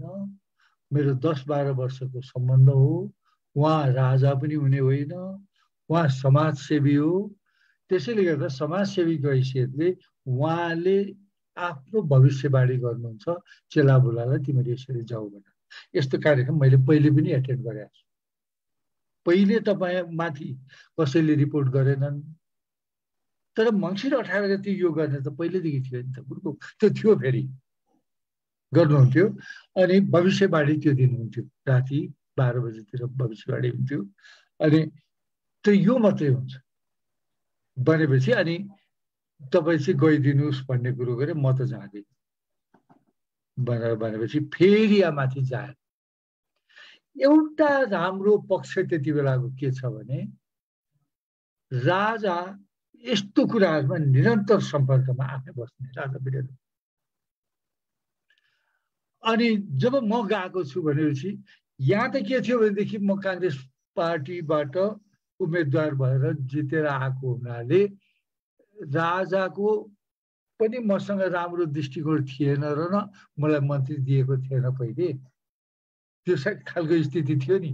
त्यो स्थिति भएकोले गर्दाखेरि राजासँग मेरो नजिकता पनि थिएन यति बेलासम्म। अब त्यसदेखि पछि मैले राजा र गुरु मध्ये एउटा छान्नु पर्दाखेरि जब गुरु छाने अनि माथिबाट निर्णय के गयो भनेदेखि ल त्यसो हो भने मन्त्री त्यही बसेको छ भने 12 बजेसम्म तिमीहरू हेर, 12 बजेसम्म गुरुले के बोल्नुहुन्छ त्यो हेरेपछि गुरुको बोलाइ गलत भयो भने समाप्त ल्याउ, सबैलाई ल्याउ, भएन भने पर्दैन। अनि त्यहाँनिर एउटै मञ्चमा गुरु र म छेउमा बसेको छौँ, त्यो मलाई याद छ अहिले पनि। र गुरुले जब भविष्यवाणी गर्न थाल्नुभयो उहाँले भन्ने क्रममा धर्मको सहिष्णुता बारेमा, अहिले समय रह्यो भने त्यो पछि कुरा गरौँला, धार्मिक सहिष्णुता, धार्मिक समन्वयको बडो राम्रो व्याख्या त्यो दिनको भाषणमा छ। अब त्यो रेकर्डमा छ कि छैन मलाई थाहा छैन त्यो दिनको। त्यो रेकर्ड काहीँ छ भनेदेखि त्यो सुन्नुहोस्, बडो गजब चिजको भाषण छ त्यो। तपाईसँग छैन भने दरबारमा चाहिँ पक्कै पनि छ, तर दरबार पनि अब पुग्यो, अब कहाँ छ थाहा छैन। त्यसै त्यो चिजहरू जब उहाँले बोलिसक्नुभयो त्यसको आधी घन्टापछि फट्टै आर्मी पनि देखिन छोड्यो, ऊ पनि छोड्यो। अब म तपाईँहरूलाई यसको रिजल्ट के भयो म देखाउँछु भन्छु। मैले त के ढुक्क थिएँ भने अब म राजाको आँखामा सकिएँ भन्ने नै थियो। किनभने मैले त राजा र गुरु मध्ये छान्दाखेरि त राजा छान्नुपर्ने मान्छेले गुरु छाने नि त। आफ्नो विरोधी छान्नेलाई त अर्कोले त राम्रो मान्दैन नि त। त्यो त ह्युमन साइकोलोजी हो, मानिसको स्वभाव हो। त्यसरी मानेन भनेर अप्ठ्यारो दुःख पनि मान्नु हुँदैन। तर उल्टो के भयो भनेदेखि जब म फर्किएर गएँ राजा मसँग खुसी भए र त्यसपछि हर चिजमा अस्ट्रेलिया जानु परोस् कि विदेशका जुनसुकै देशमा डिल गर्न जानु परोस् कि शिक्षाको कुराहरू हेर्न परोस् कि हर चिजमा बेनुपलाई सोध, उसलाई थाहा हुन्छ भन्न थाले। त्यो त गुरुको फल त मलाई लाग्यो नि। त्यसैले गर्दाखेरि त्यो गुरुलाई मैले सघाएको होइन रहेछ, त्यो गुरुलाई लगानी गरेर त मैले मेरो लागि रहेछ भन्ने लाग्छ। त्यसैले गुरुलाई मैले जोगाएँ भन्ने अहङ्कार मैले गर्नु गलत कुरा हुन्छ। गुरुले मलाई त्यो कर्मको निमित्त प्रयोग गर्नु हो, यो मैले गर्व मान्नुपर्छ। नवीन भाइ? हजुर हजुर, त्यही होइन र?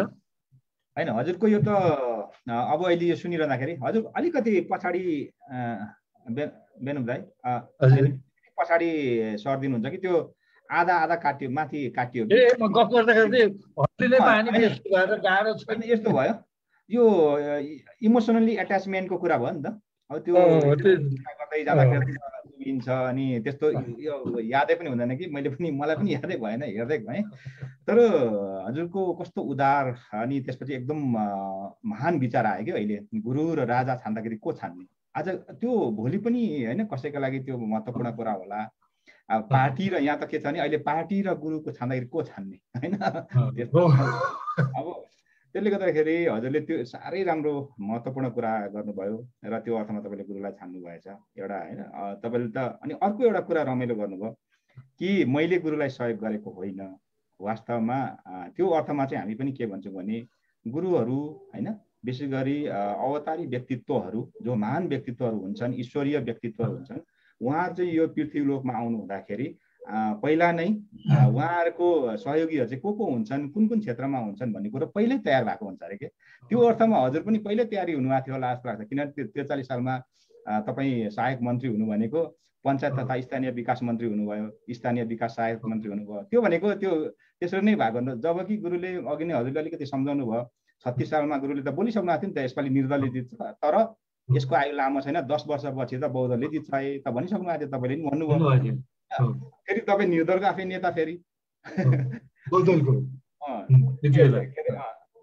त्यसपछि बहुदलको। त्यसपछि यो कुराहरू गरिरहँदाखेरि हजुरको यो एकदमै महान विचार आयो। तैपनि हामी त के ठान्छौँ भने होइन, हजुरले एकदमै असहज परिवेशमा पनि सघाउनु भयो। किनभने त्यतिखेर तपाईँ आउनुभन्दा अगाडि तपाईँले जुन भागेको शैलीमा आएँ भन्नुभयो नि, हामीले देख्दा चाहिँ अब यतापट्टिबाट देख्छौँ नि त। हजुर त उतापट्टिबाट आउनुभयो होइन। अब यतापट्टिबाट हेर्दा त भालुटारमा माङसेबुङको भालुटारमा चाहिँ गुरुको आज 3500 नोमाङ्गेना सेवा भनेको जन्मोत्सव हुन्छ भनेपछि त्यहाँ त हाम्रा भक्तजनहरू जति हो त्यत्तिकै पुलिसहरू त्यत्तिकै आएको छन्, सुरक्षाकर्मीहरूले पुरा घेरिसक्यो त्यहाँ होइन। एकदमै आतङ्क मचिसक्यो। अब के हुने स्टेज त बनिँदैछ तर अब कार्यक्रम हुँदैन होला, गुरुलाई पक्रेर लान्छन् होला, एकदमै भनौँ वातावरण त्यस्तो भएको थियो। तपाईँले अघि नेपाल गुप्तचर विभागको नेकुबीको कुरा गरिराख्नु भएको थियो होइन। अब उहाँहरू त्यत्तिकै छ्यापछ्यापी छन्। अब त्यस्तो अवस्थामा होइन मन्त्री आउनुहुन्छ भन्दाखेरि कहाँको मन्त्री आउँछ, पत्याउँदैन होइन। अब किनभने स्थिति त्यस्तो बिग्रेको थियो। भनेको त अब माथिबाट वास्तवमा अप्ठ्यारो स्थिति थियो त्यति बेला। अहिले हामीले सजिलोसँग कुरो गरे पनि त्यति बेलाको वातावरण त्यहाँ सजिलो थिएन। अहिले भन्नु नि, अहिले तपाईँ र म बसेर यो कुरा गरिराख्दा कति सजिलो सुनिन्छ, तर साँच्चै नै त्यो माहौल सम्झ्यो भने नि खाली लाग्छ। अनि त्यतिखेर अब त्यस्तो अवस्था थियो, पुलिसले घेरिराखेको छ होइन, कतिखेर आउँछ र हामी पकडौँ भनेर बसिराखेका छन् भने उता चाहिँ तपाईँलाई पनि रोकिरहेछ, फेरि जानु हुँदैन कार्यक्रममा भनेर इलाममा त आउनुभयो, तर सिडिओले जानु हुँदैन भनेको छ। तर तपाईँले त्यतिखेर सिडिओलाई पनि एउटा भन्नुभएको हो कि होइन, मैले सुने अनुसार चाहिँ होइन मेरो गुरुको जन्मोत्सव हो, म जान्छु भनेर भन्नुभयो अरे होइन। त्यसपछि हिँड्नु सिडिओ आउनुभयो, राजासँग कुरो नगरिकन तपाईँ जानु मिल्दैन कि राजालाई भन्नुहोस् र जानुहोस्। राजालाई त अब मैले भन्न सक्ने सम्भावना पनि छैन, हेर्नुहोस् तपाईँले खबर भनिदिनुहोस्, तर मैले दिएको वचन म गुरुबाट त जान्छु भनेर भनेपछि म तपाईँलाई जसरी पनि रोक्छु भनेर भने। तर उनले रोक्ने त बिहान न हो, हामीहरू 12 बजी 1 बजी त हिँडिसकेका थियौँ, रोक्न सक्ने स्थिति नै भएन हो कि। राति चोर भागे जस्तो भागेरै गएको त हो म जाँदाखेरि, मन्त्री हिँडे जस्तो हिँडेको होइन त्यहाँ। कसैलाई के परेको छ कहीँ कन्फ्युजन भयो अरे भनेर सुनेको छु। दमकबाट गाडी लिएर गएको हो, त्यति बेला गाडी चल्दैन थियो, त्यो गाडी पनि चल्दैन थियो, दमक भएर गएको पनि होइन। यो जितपुरको बेल्टबाट किनारबाट छिरेर गएको त्यो बाटो हो। मतलब चिप्लो ढुङ्गा गिरगिर त्यो झरेर तल खस्दा त्यस्तो बाटोबाट गएको थियो त्यो छ त्यति बेलाको। एनिवे त्यो भने त्यस्तै होइन। हजुरसँग यो किन पनि मैले कुरा गरेको भने अहिले त निकै साहित्यहरू लेखनहरू भएको छ किराँत धर्ममा पनि। अब लेख्दाखेरि कसैले कलममा यताउता होइन रड्किएको हुनसक्छ, त्यस्तो देखिएको मैले पनि छु, हजुरले पनि ठ्याक्कै भन्नुभयो त्यस्तो हुन्छ क्या, त्यो भोलि गएर अझै बिग्रिँदै जान्छ। त्यही भएर तपाईँ होइन अब जिउँदो हुँदाखेरि नै हामी जिउँदो हुँदाखेरि नै यस्तो कुराहरू राखिराख्यौँ भने त दस्तावेज हुन्छ। फलानाले बोलेको कहाँ आफै प्रत्यक्षदर्शी अथवा भनौँ आफै व्यक्तित्व नै बोलिसकेपछि यो कुरा त कहाँ हो त भन्ने कुरा भोलि त यो भिडियो हेरेर पनि थाहा हुन्छ नि त। त्यही भएर यो बसी बिहालो एउटा सामान्य कुराकानी भए पनि उल्लेख्य दस्तावेज बन्छ होला भन्ने हामीले ठानेको हो। त्यो अर्थमा हजुरसँग यो त्यतिखेरको कुरा गरेँ होइन। हजुर दिवस आउनुभयो अचानक भनौँ न, त्यो त सबैको लागि अचानक भयो। विशेष गरी किराँत धर्मावलम्बीलाई त उहाँहरूले त आशा गर्यो, अथवा आशा गर्दा पनि आशा मर्नु थालिसकेको थियो, किनभने समय बिस्तारै भनौँ खस्किँदै थियो होइन। पुलिसले र्याखी पार्दै थियो, स्टेज बनेको छ, के गर्ने अब हाम्रो गुरुलाई पक्रेर लाने भए होइन भन्ने कार्यक्रम त हुँदैन गुरुलाई समेत पक्रेर लाने भए, मन्त्रीज्यू आउनुहुन्न होला यस्तो अवस्थामा भन्ने भइराख्यो होला। अचानक पर त्यो भालुटारको पर त्यो कुनाबाट गुरु र तपाईँ सँगसँगै टुप्लुक्क तपाईँ गाउन देख्दाखेरि त आहा त्यो यस्तो झड भयो अरे नि, के भन्नु बताउँदाखेरि पनि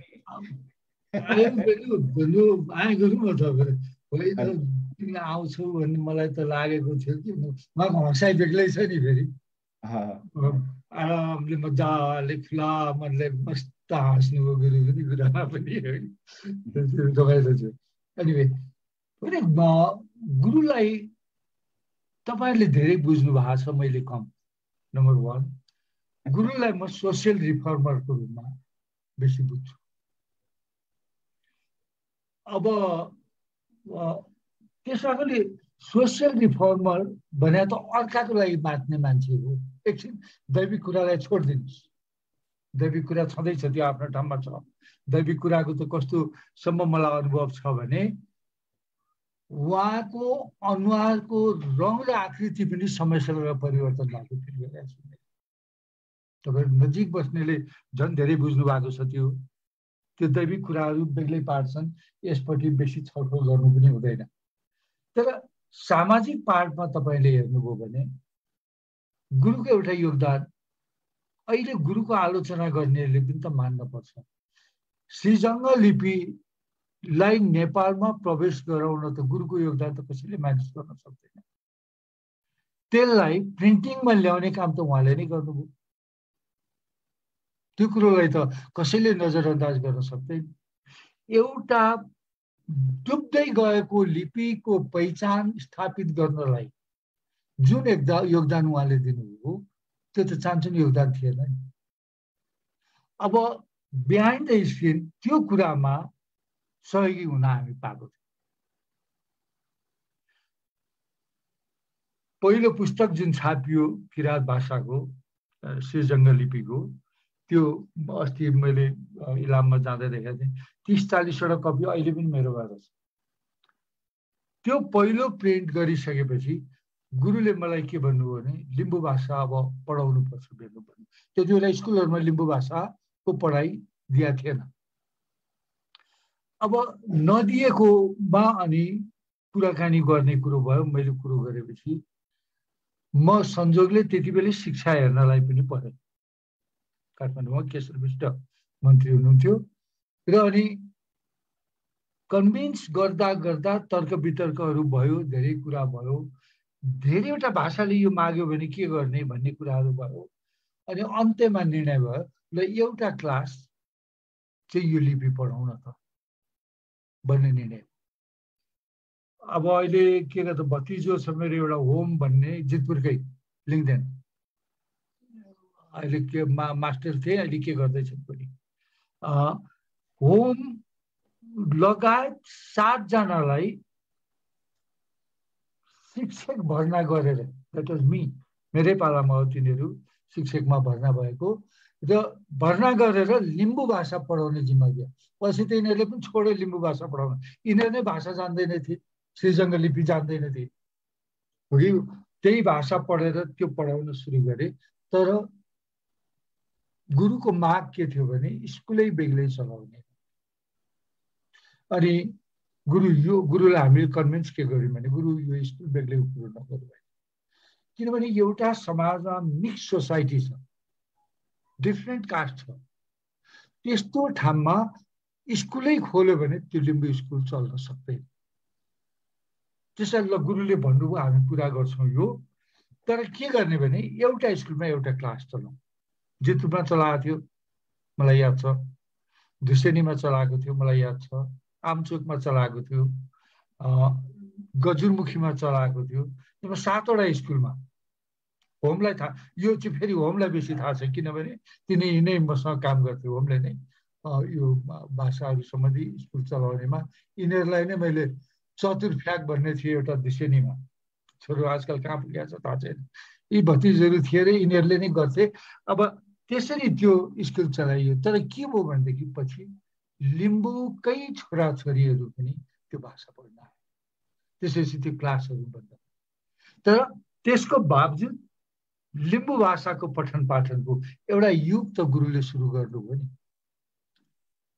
आज संसारभरि तपाईँहरू जहाँ जहाँ बस्नु भएको छ हाम्रो भाषा हाम्रो पहिचान भन्ने स्थितिमा पुग्न त गुरुको योगदान त ठुलो योगदान त त्यसमा भयो नि। यो चिज एउटा सोसियल रिफर्मरको रूपमा रूपौली सुनौलीको कुरो गर्नुहोस् न। साँच्चै भन्ने हो भने म यो जात शोषण र शोषक र शोषित भन्नेमा जातको कुनै अर्थ हुँदैन भन्ने मान्छु म, मेरो राजनैतिक विश्वास। तर जहिले पनि रूपौली सुनौलीले गर्दाखेरि टाट उल्टिने लिम्बू परिवार, अत्यन्त सम्पन्न परिवार, मरिमराउमा गरिने अनुचित आर्थिक व्यवहारबाट कंगाल हुने अवस्थाबाट सम्पन्न मान्छेहरूले उनीहरूको जग्गा जमिन लिएको अवस्था त थियो नि। त्यो चिजमा रूपौली सुनौलीलाई फ्याँकेर गुरुले एउटा एमेन्ड गर्ने जुन प्रवृत्ति ल्याउनु, त्यो एउटा सोसियल रिफर्म, त्यो एउटा चेन्ज, एउटा सोसियल टिचरले गर्ने चिज त हो नि। त्यो चिज त गुरुले गर्नुभयो नि। अब त्यो मात्रै होइन, पूजा विधिलाई सहज बनाउने कुरामा धर्म भने त के हो र? धर्म भने केही छैन। द्रि भन्ने शब्दबाट धर्म आयो। धर्म भने धारण गर्नु, टु एक्सेप्ट। हाम्रो जीवन पद्धति धर्म हो। गुरुहरूले अघि बिहान एउटा इन्टरभ्यू थियो यस्तै कुरो गर्दा मैले भने जडबाद काहीँ पनि काम लाग्दैन। धर्ममा होस् कि राजनीतिमा होस् कि जहाँसुकै होस्, समय जस्तो परिवर्तित हुँदै जान्छ त्यही अनुसार हिँड्ने नै धर्म हो। त्यो अनुसार हिँड भनेर सिकाउने धर्म हो, वे अफ लाइफ हो, कल्चर हो। अब त्यसमा संस्कार हो, त्यो संस्कारहरू लिएर हिँड भन्ने सिकाउने चिज हो। त्यसको लिडरसिप गुरु हो। लिडरसिप गुरु भनेको आफ्ना आफ्ना भाषामा आफ्ना आफ्ना नाममा होला। हामीहरू गुरु गुरु भन्छौँ, अर्कोले टिचर भन्ला, अर्काले पण्डितजी भन्ला, अर्कोले के भन्ला होइन। तर त्यो जेसुकै भने पनि he is a social reformer, social reform गर्ने चिज। त्यो योगदान त गुरुले दिनुभयो नि। इन्कार्नेसनको बारेमा कुरो गर्ने हो भने व्याख्या गर्दा अवतार गुरु फागुनन्दको हो होइन के होला यसमा विवाद गर्ला। तर फागुनन्दको टिचिङलाई कन्टिन्युएसन जसले दियो त्यो अवतार हो कि भएन त? त्यही त अरूले दिएको भए हुन्थ्यो।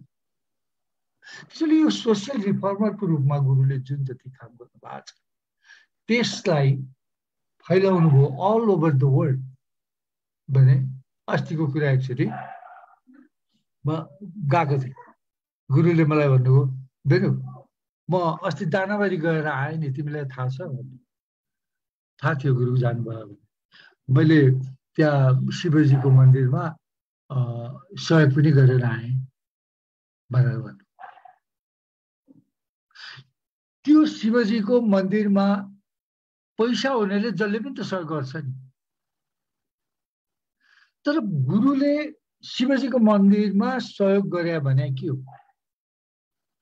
उहाँले सिकाएको धर्म समन्वयको पाठ सिकायो। all religion and their teaching यो एउटै चिज हो। कसैले 10 टिचिङ भन्ला, कसैले सत्यम वर धर्मम छ र भन्ला, अथवा जेसुकै भन्नुहोस्। तर सिकाएको चाहिँ के भने असल मान्छे हुनु, असल काम गर्नु, असल सुन्नु, असल देख्नु, त्यति त होला सबै धर्म। कुन अन्तर आयो? कुन धर्ममा अन्तर? त्यो त आएन।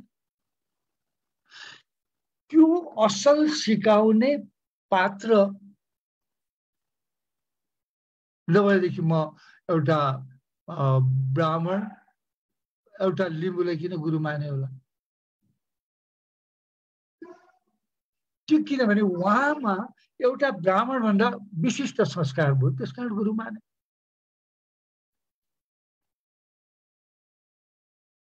त्यस्तो लाग्छ है नवीन भाइ मलाई।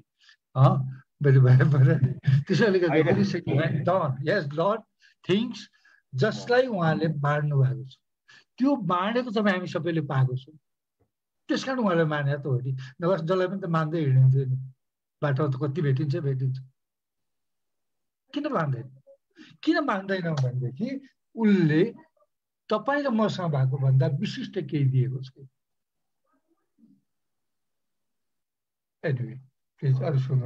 हजुरले अब बोलिरहँदाखेरि होइन धेरै फल फलेको वृक्ष चाहिँ नुहाइन्छ अरे कि होइन? फल धेरै फलेको छ भने त्यो वृक्ष नुहाइन्छ अरे। हजुरले जुन व्यक्त गरिराख्नु भयो, हजुर कति विद्वत हुनुहुँदछ भन्ने कुरो त मैले के वर्णन गर्नु र होइन, हजुरकै शब्दहरूले वर्णन आफैमा पुष्टि गर्दै लागेको छ। तर हजुरले बोलिरहनु हुँदाखेरि मैले केही सम्झिँदै थिएँ, जस्तै एज अ सोसियल रिफर्मरको रूपमा गुरु भन्नाले के भन्छ समाज सेवकको रूपमा होइन गुरु हुनुहुन्छ भनेर खालि जुन व्यक्त गरिरहँदाखेरि मैले तपाईँलाई 1988 साल वैशाख 24 गते लान खोजेको थिएँ। तर हजुरले आफै फेरि भरे ठ्याक्कै जोडिहाल्नु भयो कि महागुरुको होइन अपुरो काम गर्नलाई उहाँ आउनु भएको त त्यो त स्वतः गर्ने नै हो नि त उहाँले। होइन तत्कालीन समाज किराँत समाजमा चलेको सुनौली रूपौली जस्ता विकृतिहरू लगायत होइन धेरै कुराहरूलाई सम्झाउनुको थियो, उहाँले उल्टाउनु थियो। हाम्रा मान्छेहरू धेरै जाँड सिकाएर लडिरहेका हुन्छन् कतै भनेर त्यो कुरा सम्झाउनु थियो होइन। बिहे भोजमा चाहिँ धेरै अघि तपाईँले नै भन्नुभयो नि धेरै खर्च गरेर त्यसमा धेरै भनौँ त्यतिकै वाह्यात खर्च गरेर मितव्ययता अपनाएका छैनन् भन्ने कुराहरू थिए। कति समाप्त भएर गएको थियो। अब अहिले त बरु छेत्री बाहुनले धेरै रक्सी खान्छ, गुरुले गर्दाखेरि धेरै सङ्ख्या घटेर गयो त रक्सी खाने। एउटा नयाँ चेन्ज आयो कि आएन भन्नु त डन ए लट धेरै काम गरेको छु यो त्यो देख्छु म। हेर्दा सुन्दा अनि हेर्दा साह्रै सामान्य लाग्छ। अघि हजुरले भन्नु नि सिम्पल लिभिङ हाई थिङ्किङ भनेको अघि तपाईँले सामान्य बसाइ सामान्य उहाँ हेर्दाखेरि, तर विचार होइन कुरा पनि एकदम सामान्य छ उहाँको, तर त्यही सामान्य कुराले समाजमा कति ठुलो परिवर्तन गरिसक्यो कि वास्तवमा। अनि तर हजुरसँग हजुरले बोलिरहनु हुँदाखेरि एउटा कुरा चाहिँ मलाई भन्न मन लाग्यो कि म हजुर मार्फत सबै हाम्रो किराँत धर्मावलम्बी तथा शुभचिन्तकहरूलाई भन्न चाहन्छु र अन्य इतर पक्षकाहरूलाई पनि भन्न चाहन्छु कि उहाँले श्रीजङ्गा लिपि भनिराख्नु भएको चाहिँ त्यो पहिला के हुन्छ भने कसैले श्रीजङ्गा लिपि भन्छ नि, श्रीजङ्गाले त्यो के भन्छ प्रचार प्रसार गरेको, श्रीजङ्गाले बनाएको भन्ने अर्थमा गर्छन्। तर त्यसो नभएर त्यो चाहिँ आज आएर किराँत लिपिको रूपमा आइसकेको छ। त्यसलाई किराँत लिपि र त्यो लिपिबाट लेखिने भाषा किराँत भाषा र किराँत धर्ममा जुन चलाइन्छ त्यो साहित्य चाहिँ मुन्दुमी साहित्य भनेर भनिन्छ। किनभने त्यो लिपिको प्रचारक श्रीजङ्गा मात्र हुनुहुन्थेन, त्यो लिपिको प्रचारक श्रीजङ्गा मात्र हामीले सिक्किमबाट जति बेला त्यो प्रेसको त्यो अक्षर जुन हुन्छ त्यो हाम्रो यहाँ बनिएको थिएन। हैन, हजुरको कुरालाई बेनम सर, हजुरको कुरालाई एकदम समर्थन गर्दै, किनभने यसो हो नि त, तपाईँ पनि कानुन नै अध्ययन गर्नुहुने व्यक्ति हैन, त्यसले गर्दा म पनि अब एउटा कानुन व्यवसायी नै अर्थमा नियत चाहिँ सफा हुनुपर्छ अरे नि त। अब त्यो कार्य के भन्दा नियत त त्यही नै हो नि। त्यसले गर्दाखेरि होइन भाषामा अलिकति होला। त्यही भएर मैले चाहिँ पछि कसैले फेरि यसलाई मिसलिड गर्छन् कि तोडमोड गर्छन् कि भनेर अहिले नै मैले स्पष्टीकरण दिएपछि त साथीहरूलाई पनि सजिलो हुन्छ। भोलि नत्र भने त यो हाम्रो इन्टरभ्यूको त्यो पार्टलाई मात्र निकालेर कसैले भन्न सक्छ नि त। त्यो अर्थमा चाहिँ के हो भने हाम्रो बेनुराज प्रसाईजीले भनिराख्नु भएको जुन लिपि थियो त्यो इमानसिंह चेम्जोङ के अरे त्यो श्रीजङ्गा सिंहथेबेले प्रचार प्रसार गर्नुभयो, त्यो अर्थमा मात्रै होइन, त्यो त माङले दिएको लिपि हो, श्रीजङ्गा हाङको पालामा भयो, श्रीजङ्गाको पालामा पहिला भयो होला, पछिबाट श्रीजङ्गा सिंहथेबेज्यूले फेरि प्रचार प्रसार गर्नुभयो र त्यसमै उहाँ के भन्छ शहीद पनि हुनुभयो होला। त्यसो त पछिबाट महागुरु फाल्गुनन्द लिङ्गदेनज्यूले पनि हिमाल यात्राको क्रममा उहाँले फेरि यो लिपि ल्याएर प्रचार प्रसारमा ल्याउनु भयो र पछिल्लो समयमा हाम्रो बेनुराज्यूले जुन भन्नुभयो त्यो अर्थमा चाहिँ वर्तमान गुरुज्यूले त्यो लिपिलाई बचाएर त्यही लिपिमा नै त मुन्दुमहरू संहिताकृत गर्नुभयो, त्यही लिपिमा नै त मुन्दुमलाई फेरि पुनर्जागृत गराउनु भयो।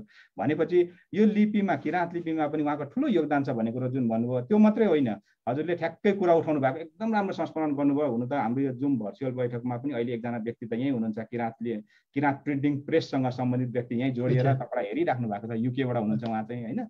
भने चाहिँ किराँत प्रिन्टिङ प्रेस जतिखेर कलकत्ताबाट त्यसको गोटीहरू ल्याइयो त्यो त विश्वमै सर्वथा पहिलो थियो, विश्वमै पहिलो हो यो होइन। भोलि गएर सधैँ यो इतिहास लेखिन्छ त्यो त होइन। त्यो सँगसँगै गुरुको नाम पनि सदैव अजर अमर रहनेछ। अब हजुरसँग एकदम धेरै कुराकानी गर्नु थियो होइन, अझै बसी बिहालमा समय छोटो भयो, अथवा भनौँ हामीले छोटो समयमा हजुरलाई सामान्य कुराहरू मात्रै गर्नु थियो। सामान्य कुरा गर्दा पनि हजुरले बोलिरहनु हुँदाखेरि त्यो कस्तो हुँदछ भने बगिरहेको खोलालाई ट्वाक्क बिचमा रोक्दाखेरि अलिक मजा नआउँदछ क्या, गडबड हुन्छ भनेर मैले रोकिनँ होइन, हजुरलाई छोडिदिएँ। तर हजुरसँग अझ पछि धेरै कुराहरू धेरै दिनमा सँग लाएर पनि गर्नु छ। त्यो अर्थमा चाहिँ अहिले म हजुरलाई अलिकति सम्झौँ कि स्मरण गराउन चाहौँ, एउटा माङसेबुङमा रेडियो माङसेबुङ भन्ने पनि छ, किराँत धर्मको एउटा मात्र रेडियो माङसेबुङ, त्यसमा चाहिँ हजुरको महत्त्वपूर्ण योगदान रह्यो भन्ने मैले सुनेको छु। गुरुकै आदेशमा अथवा भनौँ गुरुले केही अराउनु भयो होला, केही त्यो अलिकति केही थियो त्यस्तो? सुमनलाई उहाँले पठाउनु भयो, योभन्दा अगाडि पनि धेरै उनी लागिराखेका रहेछन्, कोलाई भन्नुभएको थियो गुरुले पनि, मलाई थाहा भएन। तर 6-8 महिनादेखि त्यो अड्किराखेको रहेछ। अनि म उहाँ गएँ लारुम्बा जाँदाखेरि गुरुले भन्नुभयो, गुरुले भनेपछि अनि ठिकै छ त, त्यस्तो छ भने म लागिएछु, 5 लाख लाग्दैन गुरु। मैले गुरुलाई जहिले पनि भने म मेहनत गर्छु, मैले भने त्यति मात्रै हो, म गरिदिन्छु म भन्न सक्दिनँ, किनभने म त्यत्रो हैसियत भएको मान्छे कहाँ हुँ। म त अघि भन्छु नि, कारक मात्रै हो, प्रयत्न गर्ने हो भनेर म प्रयत्न गर्छु गुरु, म सकेसम्म गर्छु भने। अनि सुमनलाई मैले भने तिमी आऊ, अनि आएपछि म लागौँला भनेर भने। तर त्यसमा पनि झन्डै 15-20 दिन त लाग्यो है होइन, 15-20 दिन लाग्यो होला, 15-20 दिन लागेर अनि लगेर अब उद्घाटन गरेर चलाउ पो गएर भनेर अनि यहीँबाट पठाइदिए, गएर खोले। अहिले राम्रै चलेको छ हेरेँ, अस्ति जाँदाखेरि पछि राम्रो चलेको छ। हजुरलाई म रोकेँ, त्यो राम्रो चलिरहेछ। अब त्यो रेडियो माङ्सेबुङ रहिन्जेलसम्म हजुरको नाम सदैव अजर अमर रहनेछ। अब म फेरि अन्तिममा अन्तिमतिरै, किनभने हाम्रो बेलडाङ्गीका साथीहरूले पनि सम्झिनु भयो, बेलडाङ्गीमा पनि हजुर चाहिँ अन्तिम समयमा, पछिल्लो समयमा भनौँ न, गुरुज्यूसँग चाहिँ गएर शालिग अनावरण गर्ने कार्यक्रममा पनि जानुभएछ। अनि किराँत धर्मको केन्द्रीय कार्यालय पनि तपाईँले नै होइन समुद्घाटन गर्ने अवसर पाउनुभयो। त्यसको छोटो एउटा गरौँ, त्यसपछि हामी अन्त्यतिर जाउँला। के छ त्यतिखेरको केही क्षण सम्झना छ हजुरलाई? त्यो मैले यसमा मैले उति ठुलो कुरो मान्दिनँ। यो उद्घाटन गर्दाखेरि इतिहास बनिन्छ भन्ने एउटा भ्रम मान्छेमा छ। त्यो उद्घाटन गर्ने भन्दा गुरुसँगै म जान पाएको थिएँ, त्यही मात्रै। उद्घाटन त जसले पनि गर्छ, हेर्नुहोस्, शिलान्यास गर्नु, उद्घाटन गर्नु, या आजकल सोकल मन्त्रीहरूको, सोकल नेताहरूको हामी जस्तो लम्फहरूको बानी बेहोरै भइसकेको छ। हजुरलाई त्यसले केही इम्प्याक्ट पार्दैन। तर के भने त्यो प्रति हामीहरूको समर्पण कति छ, त्यही मात्रै। मैले हजुर अलिकति रोकेँ। किराँत धर्म तथा साहित्य दान सङ्घको चाहिँ भवनको शिलान्यास थियो, मैले उद्घाटन भने जस्तो लाग्यो। उद्घाटन होइन, शिलान्यास। त्यो शिलान्यास थियो, उद्घाटन त हुनै बाँकी छ। आज शिलान्यास भने त्यो त निकै ठुलो भवन पनि छ। गुरुले मलाई त्यो सम्झिनु हो, तिमी आऊ यो गरिदेऊ भन्नुभयो, म गइदिएँ। किन उहाँले भन्नुभयो त्यो पनि थाहा छैन, किन मैले त्यो ढुङ्गा राखेँ त्यो पनि थाहा छैन। शिलान्यास भयो त्यति हो। त्यसैले गर्दा त्यसको इतिहाससँग कुनै सम्बन्ध छैन। त्यो गुरुले हराउनु हो, मैले गर्ने, त्यति मात्रै। त्यसलाई मैले सम्झिने योग्यमा राख्दिनँ। साँच्चैको गुरुको साँच्चैको चेला हुनुहुन्छ। यो के चिजहरू त के हुन् भने त्यसबाट के बढी प्रभावहरू पर्दै गयो। पुल थाप्यो भने त्यो पुलबाट मानिस नडुबिकन तरेर जान पाए। त्यसैले त्यो तर्ने बेलामा त्यो पुल बनाउने मान्छे सम्झेला, होइन? अब भोलि त्यो भवन बनिसकेपछि शिलान्यास कसले गर्यो भन्ने त्यो महत्त्व राख्थ्यो। त्यो भवनले के गर्यो त्यो महत्त्व राख्थ्यो। त्यसैले त्यो भवनले के गर्छ त्यो मात्रै महत्त्व, शिलान्यास कसले गर्यो केही मतलबै छैन। त्यो गुरुले आइज भन्नु हो, मैले ढुङ्गो राखिदिएँ, त्यति मात्रै। त्यसैले त्यसलाई मैले उति ठुलो महत्त्व दिएको छु। नवीन भाइ, हजुरले फेरि महानताका केही शब्दहरू पोख्नुभयो। होइन, हजुरको तर्फबाट चाहिँ त्यो हो, तर हामीलाई लाग्दा त्यो हो। किनकि पछिल्लो चरणमा गुरुले भन्दै आउनु भएको छ, धर्ममा अन्धभक्त नै हुनुपर्छ, अथवा भनौँ पार तराउने गुरु मात्र गुरु हो भन्ने अर्थमा यहाँले गराउनु भयो। गुरुले साँच्चै पार तराउनुहुन्छ भन्ने हजुरलाई लागेको छ, होइन? तपाईँ साँच्चै लाग्नुभयो। मैले भने तपाईँले त एउटा म कर्ता मात्रै हो, उहाँले अराउनु हो, मैले गरेँ, होइन? मैले किन गरेँ त्योसँग छैन भने वास्तवमा सच्चा चेला त तपाईँ नै हुनुहुँदो रहेछ कि मैले यसो हेर्दै गएँ। अब मैले कति साथीहरूलाई पनि भनेको छु, यो एउटा कुरो तपाईँ मार्फत सबैजना भन्दा मन पनि छ मलाई, हो कि त्यो के भने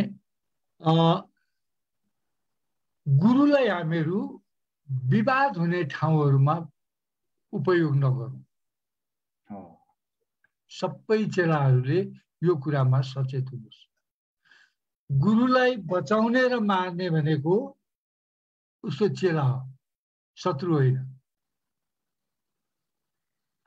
चेलाहरूले गुरुलाई विवादमा हाल्दै हाल्दै हाल्दै हाल्दै गयो भने गुरुको गुरुत्व सकिन्छ।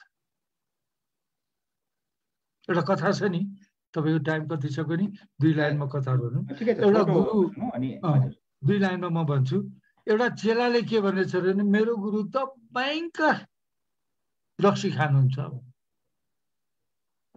सारा समाजमा चेलाले भनेपछि त फैलियो। गुरुको चाहिँ के रहेछ भने उहाँ जहिले पनि फलाम उमालेर पिउने, उसको आफ्नो शक्ति कति छ भनेर परीक्षण गर्नलाई गुरुले चाहिँ पिउने, फलाम उमालेर पिउने, उनको क्षमता मेरो कति वृद्धि भयो, आज कति पिउन सकेँ, भोलि कति पिउन सक्छु भनेर उनको त्यो तपको जाँच गुरु गर्ने, त्यो लेभलको त चेला छैन। त्यो त हामी त कोही पनि गुरुको लेभलको त हुँदैनौँ। अब गुरुले के भन्छ तातो रक्सी खाएको होला गुरुले भन्ने सम्झ्यो, उसले चाहिँ गुरुले रक्सी खानु हो भन्दै। त्यसरी हामी चेलाबुलाले पार्टीमा पनि त्यही हो, नेतालाई कार्यकर्ताले गुरुहरूलाई धार्मिक संस्थामा चेलाहरूले विवादमा लगिदिने कामहरूमा हाल्नु हुँदैन। खास गरेर गुरुलाई राजनीति सबै खाले राजनीतिबाट अलग राख्नुपर्छ। त्यसो भने गुरुलाई कसैले पनि कमजोर गराउन सक्दैन। यही मात्रै गुरुलाई पनि मैले निवेदन गरेको छु यो कुरा। यसबाट कार्यकर्ताहरूलाई पनि राजनीति बेसी इन्भल्भ नगरौँ भनेर भन्छु म। डिकेन्द्र भतिजलाई पनि मैले भने, डिकेन्द्रसँग कुरो गर्नु होला, उनलाई पनि म यस्तो कुरोहरू भन्छु। ऊ पनि पहिले त नेता नि कम्युनिस्ट पार्टीको है, तर अब असार सिंह दाई र म चाहिँ अत्यन्त मित्र भएकोले गर्दाखेरि अनि उनी हामी सँगै हुँदै पछि त गुरुको चेला भयो, अहिले त मभन्दा योग्य भइसक्यो, त्यस्तो छ। अनि त्यसैले गर्दाखेरि यही कुरा निवेदन गर्दै म मेरो चाहिँ कुरो सकेँ। अब तपाईँहरूको केही छ भने हजुरले इन्डिङ नोट दिनुभयो। त्यो इन्डिङ नोट साह्रै महत्त्वपूर्ण र सबैजना विश्वभरिका किराँत धर्मावलम्बीहरू शुभचिन्तकहरूले पक्कै सुन्नुभएको छ, हेर्नुभएको छ, नभए पनि भोलि हेर्नुहुनेछ। र त्यति मात्रै होइन, अझै गुरु सँगसँगै रहेर वरिपरि गुरुसँग जो कार्य गरिरहनु भएको छ उहाँहरूको लागि समेत पनि साह्रै महत्त्वपूर्ण कुरा यहाँले इन्डिङ नोटको रूपमा आजको मलाई लाग्छ यो यति लामो हाम्रो करिब 1 घण्टा चान्चुनको बसाइमा यो नै कडी हो, यो नै आजको सूत्र हो जस्तो लाग्छ कि गुरुलाई विवाद हुने ठाउँमा कहिले नलानु, गुरुलाई मार्ने पनि चेला नै हो, बचाउने पनि चेला नै हो। कति राम्रो शब्द छ यो, एकदमै इन्डिङ नोटको रूपमा रहिरहोस्, एउटा सूत्र हुनेछ। जो गुरुसँग भनौँ वरिपरि रहेर सराउन्डिङमा रहेर कार्य गरिरहनु भएको छ उहाँहरूले पनि यो कुरा सुन्नुहुनेछ, बुझ्नुहुनेछ। बुझ्नु भएको छैन भने ठन्डा दिमागले सोच्नुहोस्, तपाईँहरूले बुझ्नुहुनेछ। यो हाम्रो बेनुराज प्रसाईज्यूले जुन भन्नुभयो, उहाँ साँच्चैका सच्चा भक्त हुनुहुँदछ, साह्रै राम्रो एउटा भनौँ दार्शनिक कुरा समेत पनि उहाँले दिनुभयो। हजुरलाई धन्यवाद छ। अब हामी मेरो साथीसँग एकताल चिन्जान गराउँछु ल। ए हुन्छ नि, नमस्कार सर। नन्द प्रसाई भाउजू हो, मेरो चाहिँ घर मालिक। एकदम खुसी लाग्यो। हाम्रो त भेट भएको छैन, देखादेख छैन। अब दाजुभाइको मात्रै धेरैचोटि भेटभाट भयो, चाँडै देख्न पाऊँ, हामी त नजिकै पनि रहेछौँ है। हुन्छ, धन्यवाद छ। किनभने हरेक पुरुषहरू अगाडि बढ्ने क्रममा महिलाहरूको हात हुन्छ अरे, हजुरले सुन्दै हुनुहुन्छ? हरेक पुरुषहरू अगाडि बढ्ने क्रममा महिलाहरूको ठुलो हात हुन्छ अरे। तपाईँको पनि बेनुप दाई यो अवस्थासम्म पुग्न, दुईचोटिसम्म उहाँ सहायक मन्त्री, राज्य मन्त्री अवस्थासम्म पुर्याउन, गुरुलाई अरू त त्यो एक किसिमलाई पर छोडिदिउँ, तर गुरुलाई त्यस्तो अप्ठ्यारो स्थितिमा बचाउनु हुने हामी त साह्रै उहाँप्रति ऋणी छौँ। त्यो अवस्थासम्म पुर्याउने हात तपाईँको पनि अप्रत्यक्ष रूपमा पक्कै थियो होला, रहिरहनेछ भन्ने पनि हामीले ठानेका छौँ।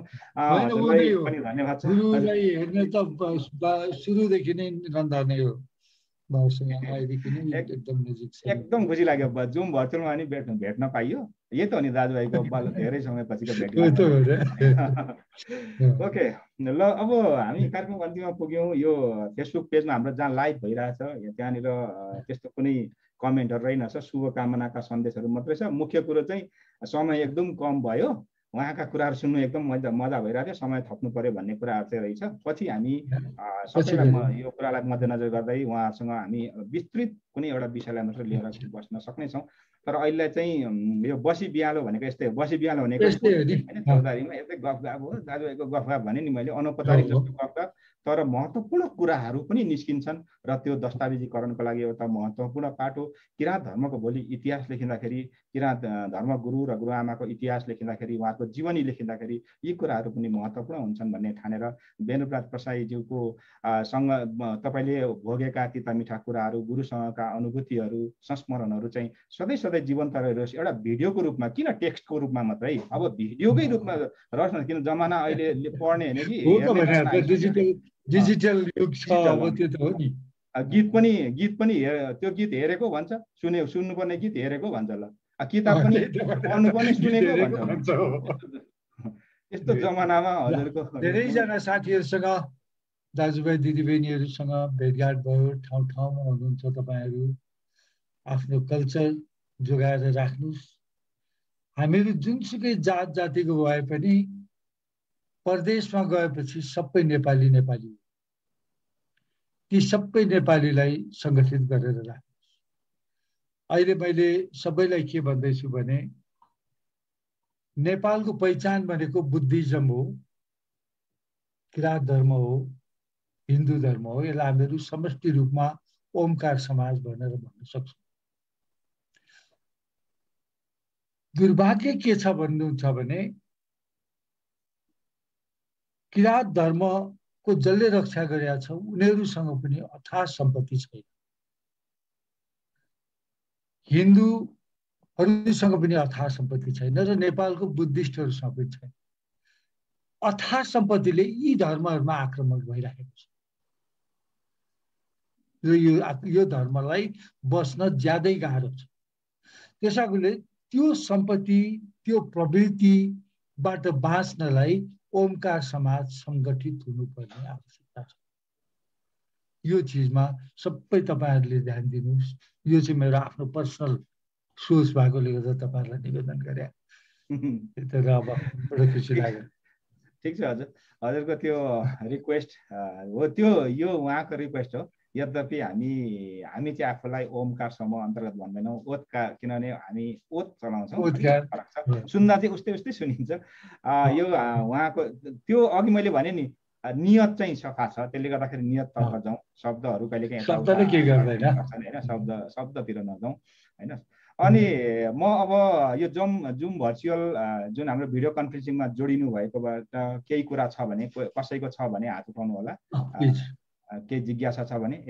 ल बेनुराज प्रसाईज्यू, यहाँ हाम्रो पञ्चराज योङगाङ हुनुहुँदो रहेछ। उहाँ चाहिँ अब राजनीतिक त नभन्नु होला, यो धार्मिक क्षेत्र भएकोले गर्दाखेरि उहाँ चाहिँ के भन्छ त्यहाँको एकतापाको माङिमको अध्यक्ष पनि हुनुहुन्छ। उहाँ केही कुरा राख्न खोज्दै हुनुहुन्छ है।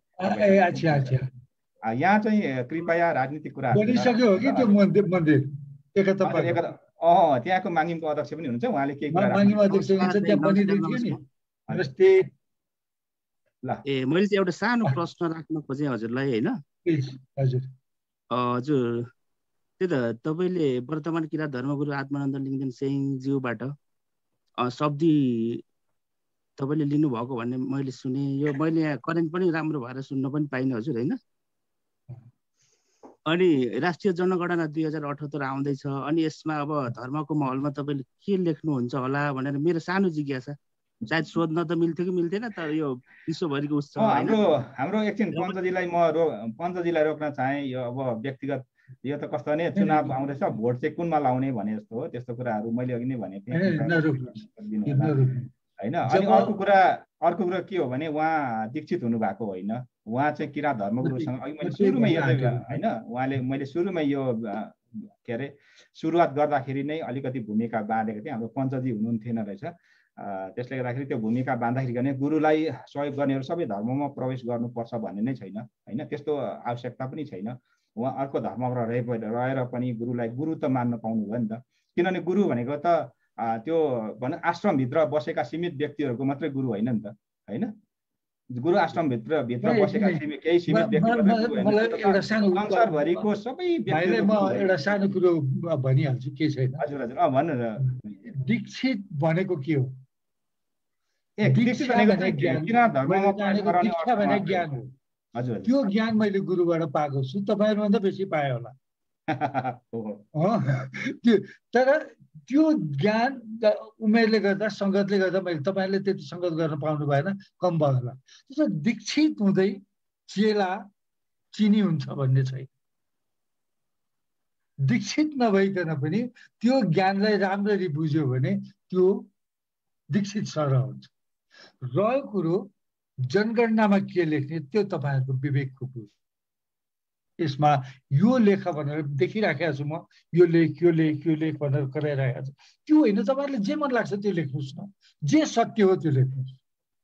अब कसैले किराँतै होइन किराँत नलेख्ने, कसैले किराँत हो किराँत लेख्ने, यसरी प्रेसर गर्यो भने यो त भोट मागे त होइन त, यो त पहिचान मागे हो।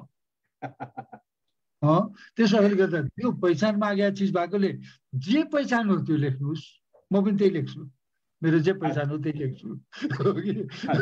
देखिएको कुरोमा त्यही हो। ठिक छ होइन, दीक्षितको तपाईँले अझै राम्रो परिभाषित गर्नुभयो, तर मैले सोधो अर्थ मात्रै त्यसो दिएको थिएँ कि किराँत धर्ममा प्रवेश गराउनेलाई चाहिँ किराँत धर्ममा दीक्षित गराएको भन्छन्, त्यो अर्थ मात्रै दिएको थिएँ। दीक्षित रूपमा त अब स्वभावैले उमेरको हिसाबले हजुरले धेरै पाउनुभयो नि, किनभने हामी त अलिक सानो भयौँ, कम। अब फुर्सदिया मान्छे भए बेसी गुरुसँग बस्न पाए, अब दीक्षा त पाइहाल्यो। फुर्सदिया त होइन, हजुरको धेरै उहाँसँगको लगाव मैले भने नि, तर तपाईँहरू अघिल्लो जन्ममै मैले अघि नै भने नि त, अघिल्लो जन्ममै अथवा यो जन्ममा आउँदाखेरि नै पहिले त्यसरी बाँडफाँड भएर आएको हुन्छ अरे कि माथिबाट। हामी त भन्छौँ कागेर अनि उहाँ भुमाङले त्यसरी पठाएको हुन्छ भने तपाईँ एकजना व्यक्ति हुनुहुन्थ्यो, उहाँले तपाईँलाई ल्याए। अरू कोही हुनुहुन्छ कृपया व्यक्तिगत कुराहरू अनि राजनीतिक कुराहरू चाहिँ नल्याइदिनु होला। कोही हुनुहुन्छ हात उठाइदिनु होला। कोही हुनुहुन्न जस्तो छ। हाम्रो रामकुमारजी हुनुहुन्छ, रामकुमार देवी युकेबाट हुनुहुन्छ, उहाँ अनलाइन त हुनुहुन्छ तर सायद बाटोमा हुनुहुन्छ जस्तो छ। रामकुमार सिंह थेबेज्यू बेलायतबाट तपाईँ के लाइनमा आउन सक्नुहुन्छ? बाटोमा हुनुहुन्छ भने उहाँ बाटोमा हुनुहुन्छ जस्तो छ, अब विदेशमा अब होइन त्यस्तै छ। हजुरलाई थाहा छ बेलायतको उहाँ चाहिँ किराँत धर्म तथा योगदान सङ्घको अध्यक्ष पनि र हाम्रो यो भर्चुअली कनेक्टिङ किराँत जुन आयोजक छ त्यसको व्यवस्थापन प्रमुख पनि हो। र अहिले उहाँ पनि केही बोल्नुहुन्थ्यो होला, तर उहाँ सायद उहाँको हामीले समय अलिकति बढी लियौँ क्या, आज समय अलिकति बढी गएको छ। हजुरलाई मैले अलिकति बढी दुःख दिएँ, अन्यथा नठान्नु। बढी दुःख हुनु, म त कति आनन्द लागेको छ। यी एउटा टेबल कुर्सीमा बसेर अबुधाबी पुगिसके, लन्डन पुगिसके, अस्ट्रेलिया पुगिसके, सबै साथीहरूसँग यसरी भेट्नु भनेको एकतर्फ पुगे है। त्यसैले गर्दा यो यस प्रकारको मिटिङ लाभदायक हुन्छ विचार आदान प्रदानको क्रममा। अब यस्तै हो नवीन भाइ, कुरो के भने तपाईँहरू सबैसँग आज जुन सङ्गत गर्न पाएँ, सबै जति कुराहरू मैले सुनाउन पाएँ, अरू अब धेरै पछि पनि कुराकानी गर्दै जाउँला, भेट्दै जाउँला, सङ्गतका कुराहरू गर्नुला होइन।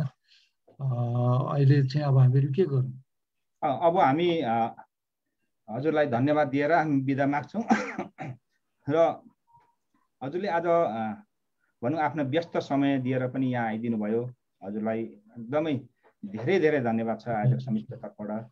मलाई ज्यादै खुसी लागिरहेको छ। तपाईँहरू सबैको अनुहार म हेरिराखेको छु। हजुर, कहीँ पनि गयो भने तपाईँहरूलाई भेट्यो भने चिन्छु जस्तो पो लाग्न थालिसकेको छ सबैलाई हेर्दै हेर्दै हेर्दै। हजुर त अब खाँटी, हजुर त म त भन्ने गर्छु हजुर त खाँटी राजनीतिक कर्मी। त्यसैले गर्दाखेरि त कसैको सोध्नु पर्यो नि, ए त्यो गाउँको फलानाको त्यो घरदेखि कता, त्यो ठुलो ढुङ्गा छ नि त्यहाँदेखि कता, एउटा रुख थियो नि त्यहाँदेखि कता भनेर थाल्नुहुन्छ होइन। किन तपाईँ खाँटी राजनीति कर्मी भनेमा हुने गुण मात्रै थियो। अनि भेट्दाखेरि टक्क धाप मारेर के छ हौ जेठा, के छ माइला होइन, सुरु एकदमै गाउँको एउटा फिल गर्ने गरी। तब अरूको बारेमा त यो कुरा गऱ्यो भने फेरि सकिँदैन कि, धेरै छ। त्यसले म त्यतातिर जानिनँ। हजुरलाई यस्तो समयको बावजुद पनि यहाँ आइदिनु भयो, समय दिनुभयो र केही कुराहरू विगतका कुराहरू राखिदिनु भयो। हामीले नसुनेका केही कुराहरू पनि हजुरले रहस्योद्घाटन गरिदिनु भयो, त्यो दरभित्रका कुराहरू। त्यसको लागि हजुरलाई आयोजक समितिको तर्फबाट धेरै धेरै धन्यवाद छ। विशेष गरी भौगोलिक रूपमा हामी जतासुकै रहे पनि, देश विदेशमा होइन, भूगोलको सीमाले जतासुकै रहे पनि हामी एकै ठाउँमा रहनुपर्छ, जोडिनुपर्छ भने चाहिँ भर्चुअली रूपमा जोडिनु भनेर एउटा हाम्रो एउटा छ। यसले चाहिँ हामीले विश्वभरिका किराँत धर्मावलम्बी तथा शुभचिन्तकलाई जोड्ने क्रम छ। यो चाहिँ विशेष गरी किराँत धर्मको प्रमोट गर्ने, प्रवर्धन गर्ने हिसाबले गरिएको हो र त्यो अर्थमा हामीले कार्यक्रम गरिराखेका छौँ। र तपाईँलाई धन्यवाद दिँदै यो हाम्रो फेसबुक पेजबाट लाइभ हेरिरहनु हुने समस्त दर्शक तथा श्रोताहरूलाई एवं यो जुम भर्चुअल भिडियो कन्फरेन्सिङमा जोडिनु भएका समस्त विभिन्न देशका प्रतिनिधिज्यूहरूलाई पनि हार्दिक धन्यवाद दिन चाहन्छु। र म भोलिको निम्ति दिन्छु है त। भोलि चाहिँ के अरे केन्द्रीय किराँत कलाकार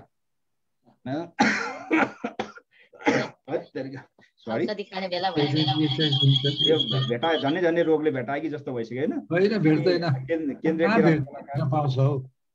केन्द्रीय किराँत कलाकार हुनुहुन्छ एकजना बहिनी होइन, उहाँ गायिका पनि। विशेष गरी पालाम गाउँदाखेरि मुटु नै छुन्छ क्या, भोलि हामी सायद सुन्छौँ। उहाँले त्यो बहिनीले गीत गाइरहनु हुँदाखेरि मुटुभित्र हृदय नै छोएको भन्छ नि, त्यस्तो खालको हुन्छ। र उहाँ चाहिँ फक्ताङलुङ आइडल पनि भइसकेको एकजना तिर्सना नेम्बाङ नाम भएको बहिनीलाई भोलि लिएर आउँछौँ।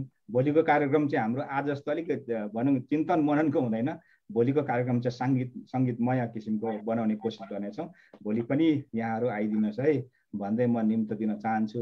र अन्त्यमा भन्न चाहन्छु, यो कोरोना कोभिड भनेको पनि किराँत धर्मको इष्टदेवी युमाकै अर्को रूप हो भन्ने हामीले ठानेका छौँ। गुरुले जहिले त्यही भनिरहनुहुन्छ अहिले हरेक प्रवचनमा।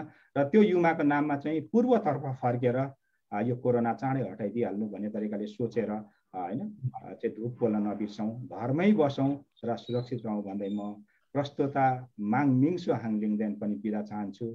सेवारो तुम्मै सेवारो किराँत हाङ साम साम यो देवारू नमस्कार।